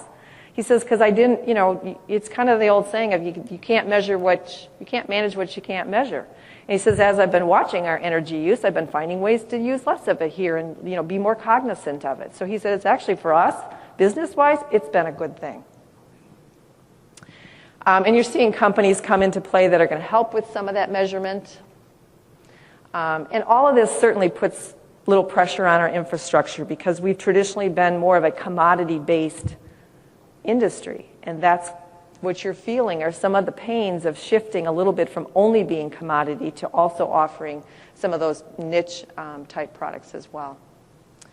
So the opportunity here, I think, is just really looking ahead and thinking about these trends as you either farm or if you advise farmers to think about how to help them be a preferred supplier for the future.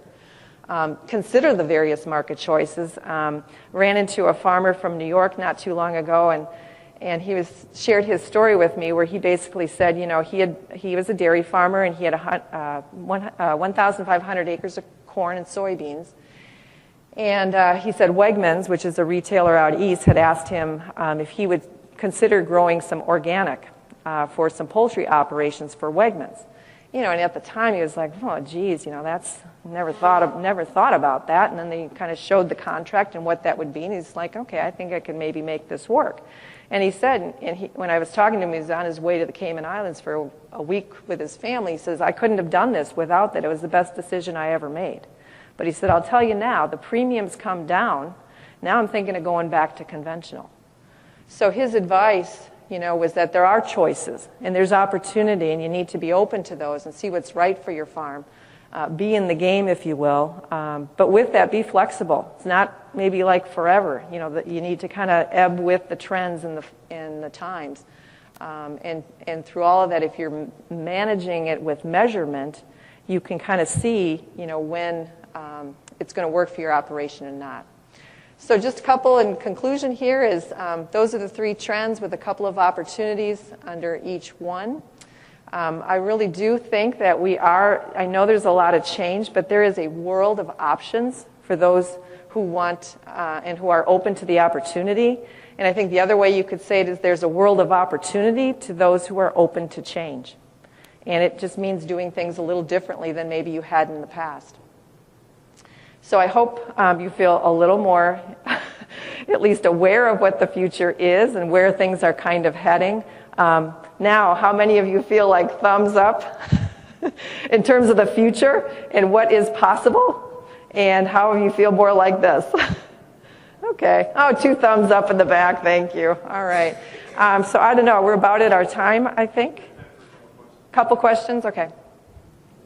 Any questions? Yes. Regarding the A2 thing, I haven't heard any scientists tell me of research that supports that. Has anybody here? Has anybody? Because I have searched and searched myself. Yes. Yeah, there's a book that was published, published out of Australia, where an epidemiologist dives pretty deeply into A2, because A2 has been around in Australia and New Zealand for years. It's the quickest selling stock in New Zealand stock market at the moment, A2. And it's a book's worth reading. There might be something to this. Okay. Yeah, thank you, because coming from a Guernsey background, which is, you know, has a little higher propensity, I know you think there aren't any Guernseys anymore, but I've been looking for that research too, so I may want to talk to you afterwards to make sure I know where to find it.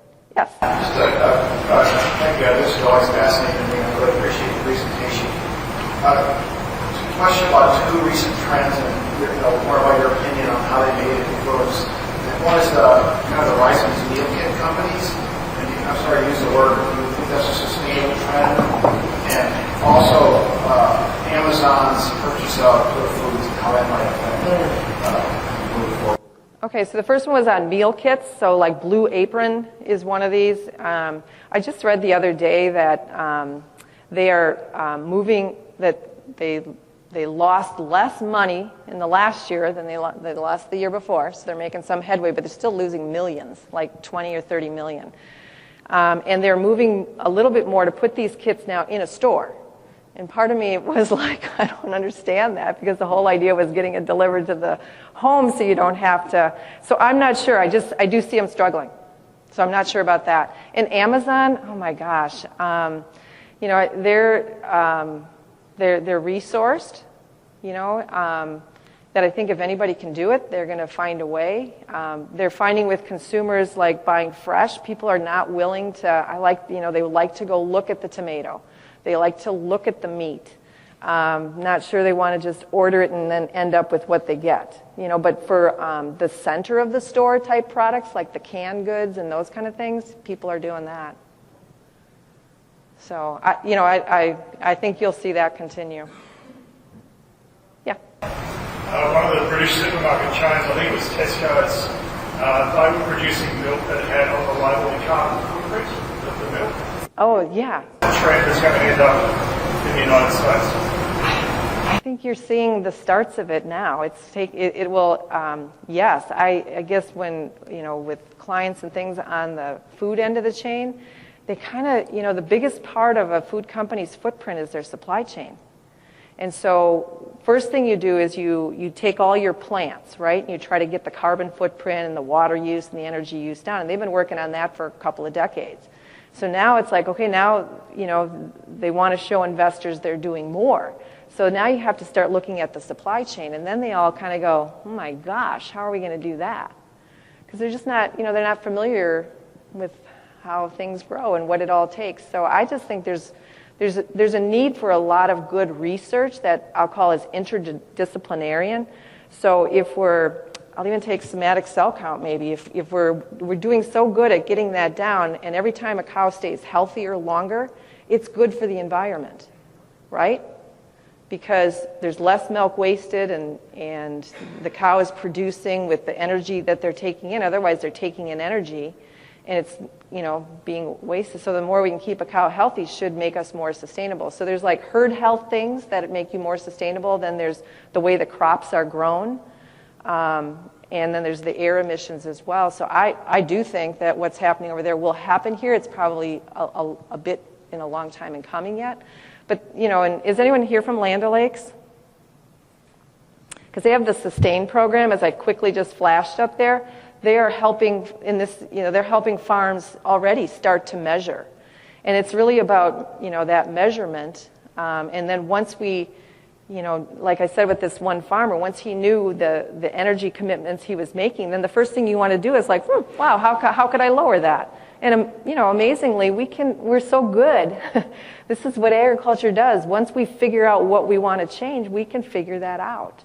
I didn't share a story about a food scientist that we worked with when they were launching their, it was the first line of meat that was artificial, free of preservatives, colors, and all those things.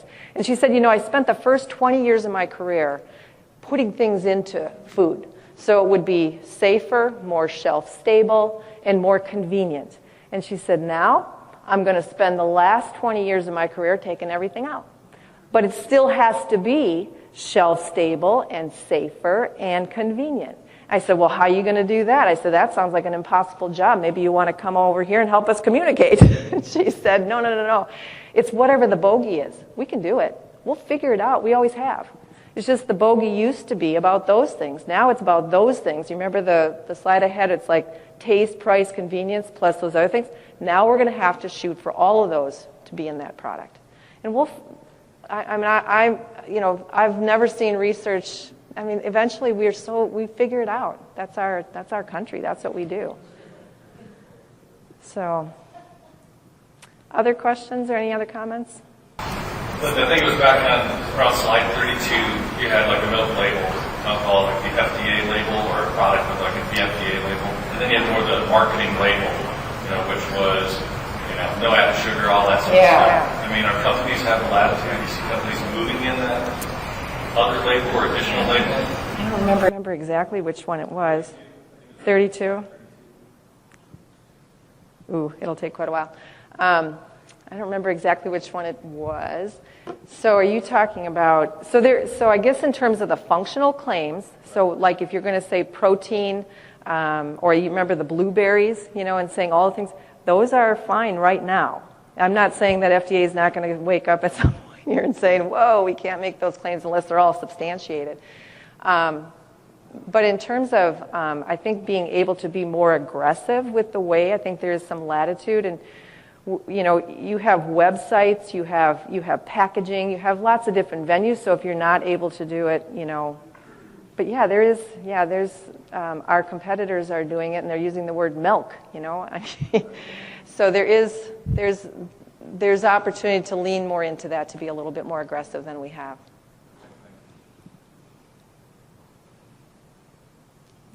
Other questions, comments? Thanks for staying. You guys have been great.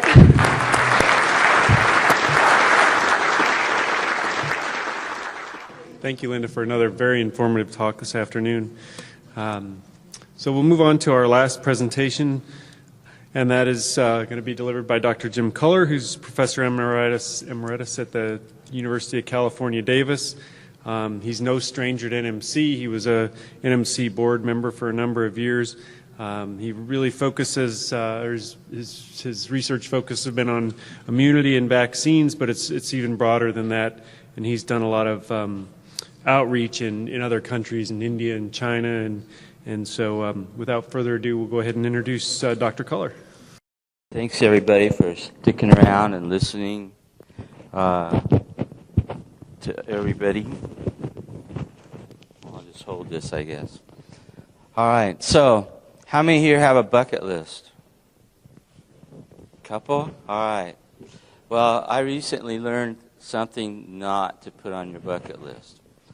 I was in China, in Inner Mongolia near the Gobi Desert, and on a dairy farm, and long story short, I caught a strep agalactia infection, septicemia. Thought it was going to kill me. Spent time in a hospital there. They said, we can't take care of you. They sent me to Beijing. We can't take care of you. Sent me back to California. I get in the ICU there. My temperature's going above 107 Fahrenheit. I'm delirious, trying to figure out what's going on.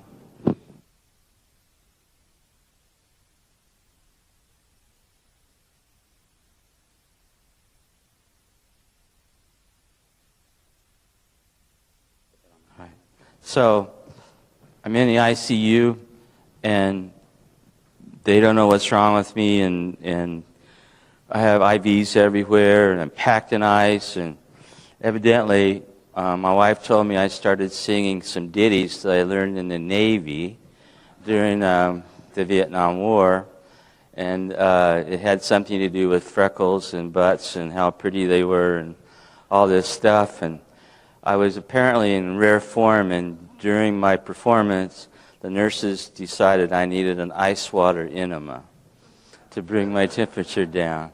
So do not put that on your bucket list. I guarantee you, you'll regret it. All right, where do we go?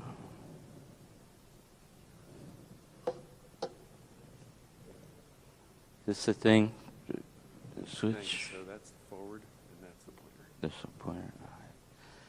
So when we get together and talk about some challenges that we have in the dairy industry, some of the unifying ones that come to mind for me are the challenges of dealing with the consumer and energy drinks, different types of flavored waters, and then how do we communicate with millennials and the younger generation to help them understand the importance of the diet, of dairy in their diet.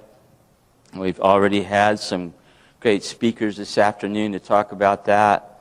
And then we have to understand how to communicate and work with them. And then we have to figure out what kind of products we can expand into to try to get a bigger market share of bigger markets. And so when we look back and we talk about nutrition, remember the basic 4 food groups. Well, I grew up in Kansas around a bunch of rednecks, and for them, the basic food groups were Coors, Busch, Miller, and homemade beer. But we moved into the food pyramid, and now we're into this healthy eating program, and you can see the list of things there that they have, that the USDA's put on it, and they have dairy products, but they call for low-fat milk. We've already heard today maybe a mistake in that type of a recommendation. But in my recent work and with the Foods for Health Institute at Davis and with some human infant trials that we were doing, I'm learning more about precision diets.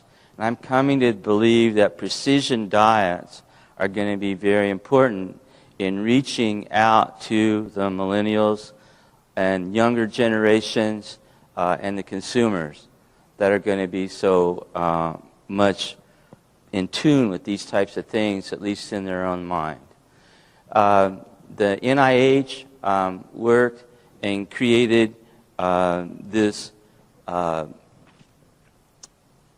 new program to talk about why, in terms of marketplace and in terms of new types of things, and we'll talk about the microbiome. How many here have heard of that word? Okay, good.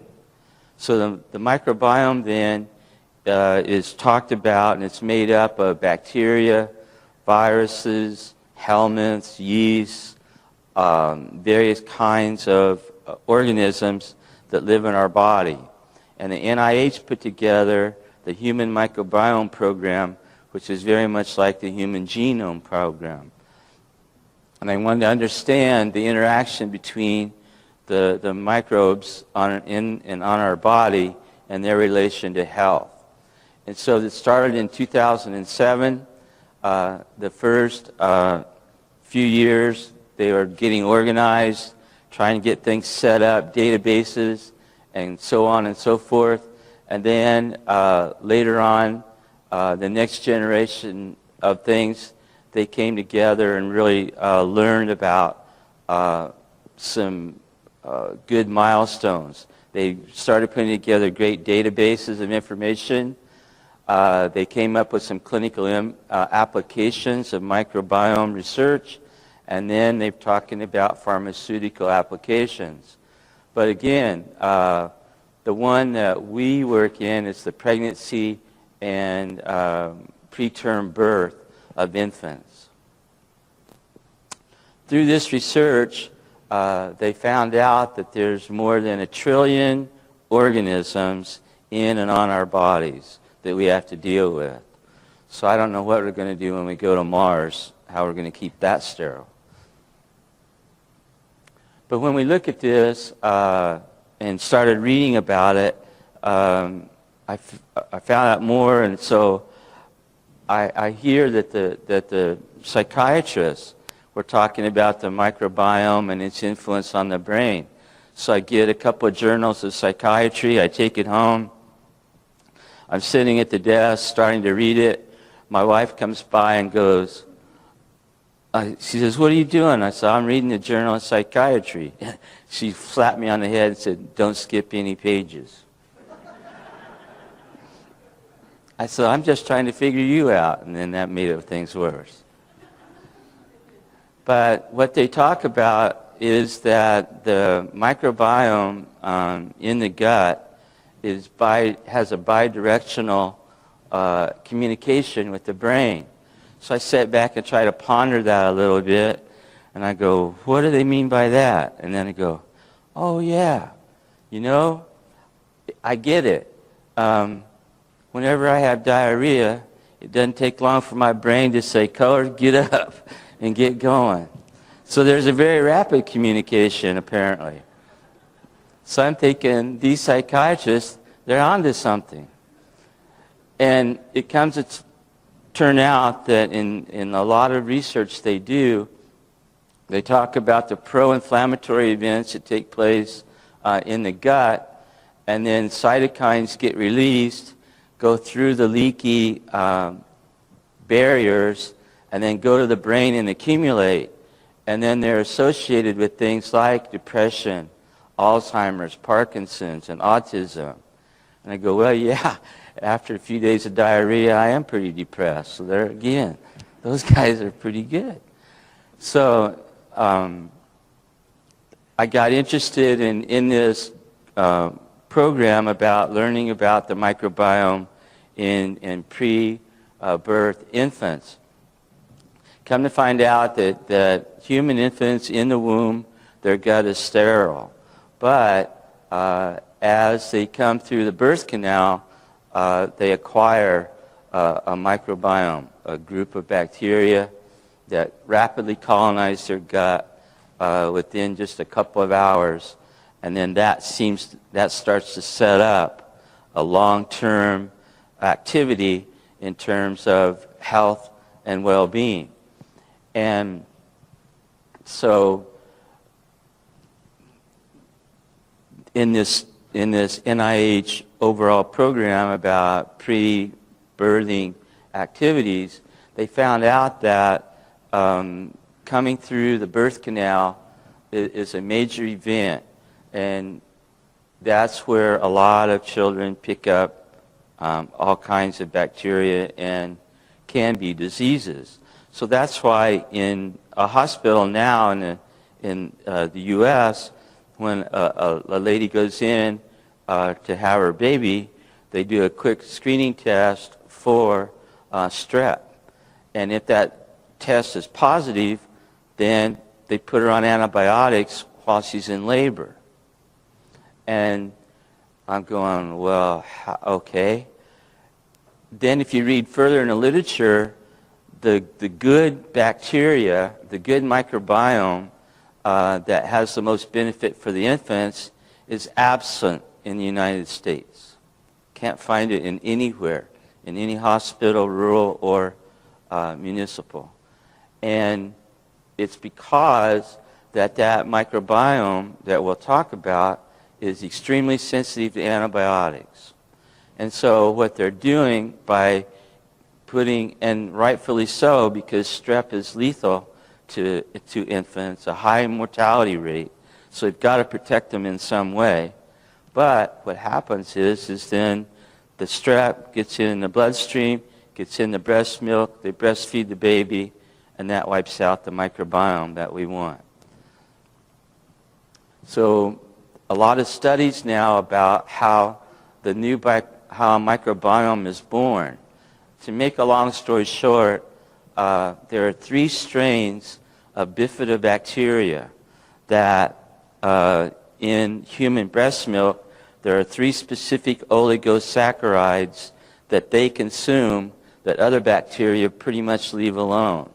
And if those 2 meet, then the bifidobacteria blooms in the gut, and it has a lot of beneficial effects for the children. But, as you just heard, the antibiotics can wipe them out very easily. And so there's a very complex set of things that happen after that 12 months of age. But during that first 12 months, those infants that have this bifidobacteria and that proper nutrition to feed them really do well. And so when you look at what we have to do to start managing the microbiome, when you look, the dairy industry is really far behind in this arena.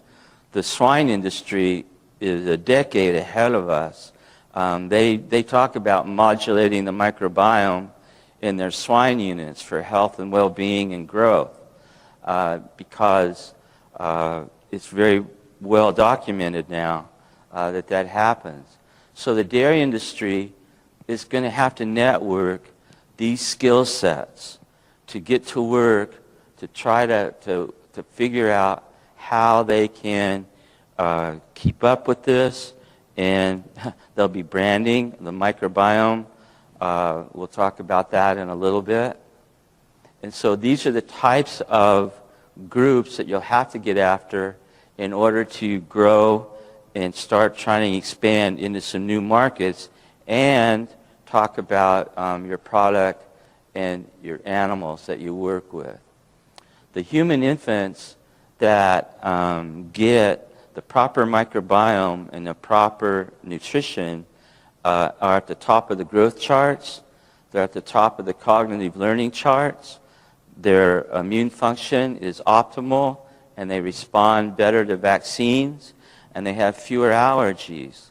And this lasts for up to 30 years is the last data set that they have on some infants with this.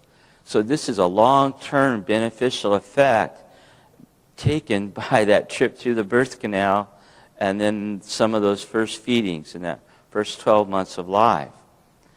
So in human breast milk, there are about 200 different oligosaccharides, and there are about 40 in dairy milk. And so what the humans then propose is that they monitor these things in humans so that they can personalize their nutrition program. So just like we talked about the marathon runners, they're going to talk about a marathon microbiome and how to keep fit and productive for athletes. The U.S. government and the military already are doing studies so that they know what microbiome the soldiers need to go into different theaters so that they don't get sick with diarrhea and ill health, that they can stay healthy while doing their job in these different theaters. And we're going to find it for the elderly, and like I already is there for the infants. And we already know how to do this pretty much for cows, and we've done it for quite some time. But now we're going to have to adapt even further, I think. And so these precision diets then are really going to come into play in terms of how we focus and how we can do it. For instance, these oligosaccharides in goat and bovine milk, some of them are almost identical to these essential oligosaccharides that this bifidobacteria needs. And so one of the markets that we could do is we could start getting these oligosaccharides out of the bovine milk and then market it as in infant formulas and take over. And the only competitors you're going to have are human breast milk or synthetic oligosaccharides. And synthetic oligosaccharides are very, very expensive, and still they can't make them identical to the human oligosaccharides that we're talking about. So we should have quite an advanced lead if we go after this type of information and work on these type of precision diets. So when we talk about potential markets that we can do, we've already seen examples of designer milks. And I think we can go even further than what you saw today. The Fairlife went from Fairlife milk to the Core Power, and then they have a cadre of about 20 other designer milks on the books that as the marketplace develops, they're ready to bring them on board. When we look at designer cheeses in terms of this microbiome supportive activity will be quite popular, I think. Designer yogurts in Asia, most of the yogurts are liquid yogurts and not the time in the cup. They have them, but liquid yogurt is very popular. So designer yogurts to fit different populations, whether it's Caucasian, Asian, and region of the country, and things like that will come into being. The other thing is the pet market is huge. Being able to supply the right nutrients, the right kind of microbiomes for pets to reduce allergies and all kinds of disease issues, and then taking these elements out of the milk and then supplying them to other species of animals in order to support.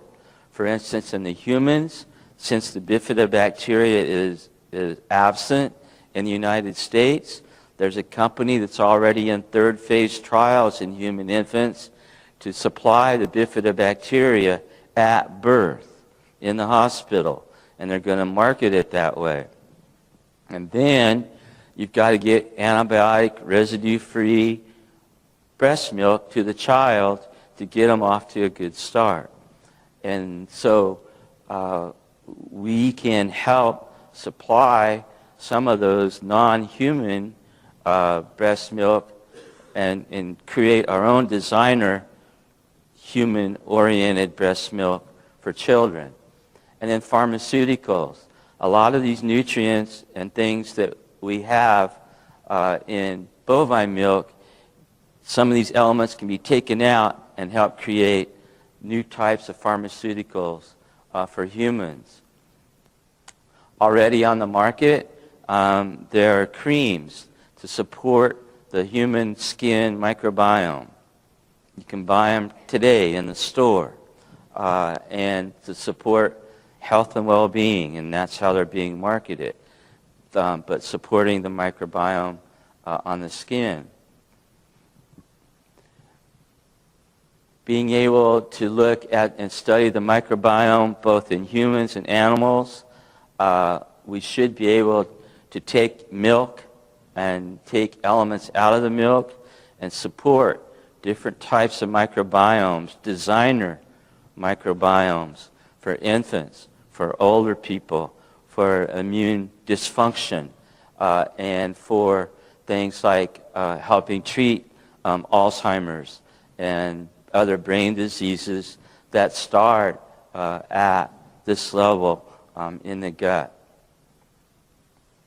Again, we should be able to take elements out of milk and help support and growing these microbiomes in large scale so that they can be distributed not only nationally but internationally for different things.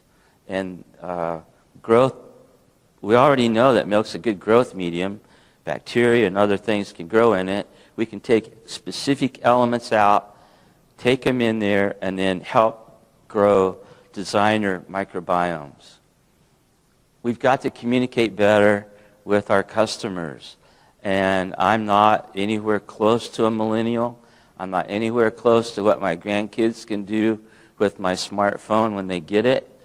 But we have to be able to market and develop and put information out that'll reach the marketplace and these apps. I'm so shocked at what somebody will do when an app tells them to do it. It's just, I'm stunned.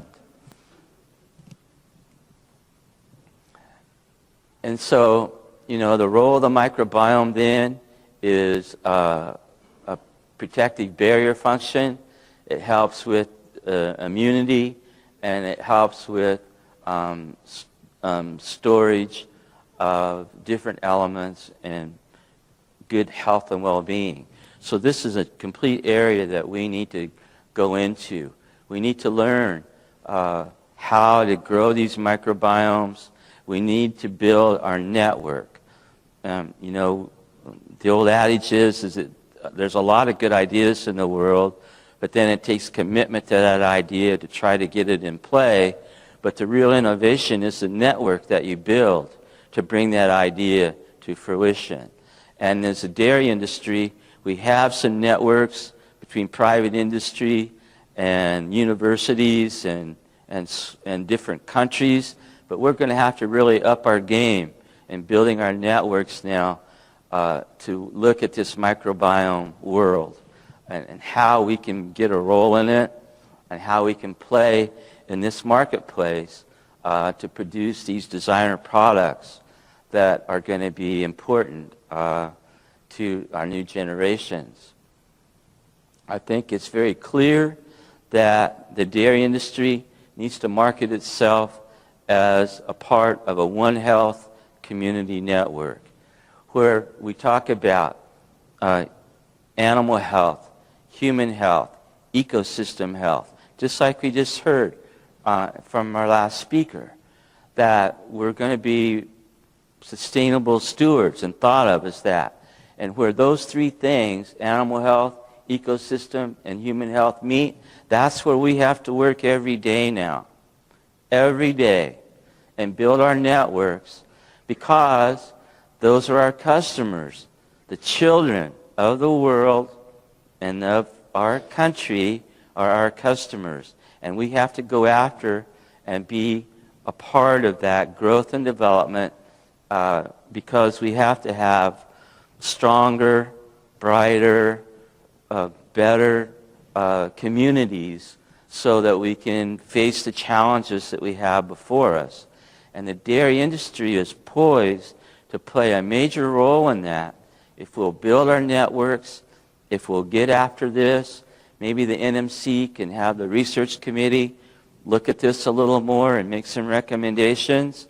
I'm sure that there are university people here in our groups that can elucidate more on this, but I think it's a huge opportunity for building markets in all kinds of areas, just from components in milk. And they're there, it's published, but nobody's doing anything about it. And we have to, if we want to get into these markets and really play a role and be thought of part of the One Health community network that our nation needs to be strong and develop. Ooh, come on. Okay. I had a picture up there of my bird dogs, but I don't know where it went. But anyway, one experience I had, we got a new pup, a new Brittany. We have Brittany's at our house and do field trials, and we got a new pup that these people had good bloodlines, but they didn't want because he was sick. And so I said, well, you know, send him to us and we'll see what we can do. So we picked him up on the air. Somehow they got somebody to sign the health certificate he was okay. And so he made it to our house and we got him, and he broke with a Clostridium difficile infection, really bad, almost frank blood in his stool. And so what I did is I took a little concoction. We biohacked his gut. We cleaned the Clostridium difficile out within about 24 to 48 hours. We backfilled it with the microbiome, this bifida bacteria and a lactobacillus concoction that we had. We gave it to him every day for 7 days. His stool straightened up within 24 hours after the first dose. It stayed good. I took him off. A week later, he got a little blood in his stool again. We put him on the same regimen. And now, 2 years later, he's working towards a national championship. And so I'm a strong believer in it. We also have a project in Rwanda. We just finished where we looked at households that had 1 or 2 cows and children under 1 year of age. And the family drank milk from that cow. And we looked at the mastitis rate, and then if the cows were treated with any kind of antibiotics, and if so, what kind. And then we looked for antibiotic residues in the bovine milk, and then we looked at antibiotic residues in the breast milk of the mothers, and then we looked at the microbiome of the infants. Long story short, if the cow was treated with antibiotics, the mother drank the milk, the antibiotics showed up in her breast milk, it was fed to the baby, and it wiped out the microbiome that we wanted in the children. And so those who the cows didn't get any antibiotic therapy and the mother didn't take any antibiotics at all and breastfed the children, their microbiome stayed steady and the children grew and at the top of their growth charts in their village. And so it's a clear evidence that we need to be careful with antibiotics, and we all know that, but I think now we have even a bigger reason to do it. And frankly, don't be surprised if the safe and tolerance levels for antibiotics in milk have to be rewritten in the United States, because I'm afraid that this good microbiome and other microbiomes are going to be adversely affected by residues in the milk, and we might have to change our whole thinking about it. But I'm here to talk about new markets, and I think that milk, bovine milk, has components in it that will work in this realm of microbiome and human health and animal health and even plant health. And so it's something we should explore. It's a marketplace. It's there to be taken. And I think we have the skill set, and all we need is the will to go after it and do it. So I appreciate you hanging around. We'll try to get you out by 5, and I hope this has been helpful to you. Thank you.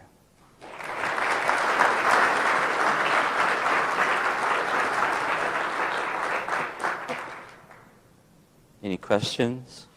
So Jim, what pasteurization do to the microbiome?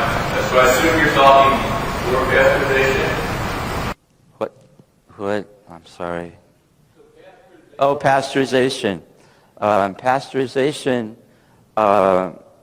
in terms of the milk or in terms of the organism themselves?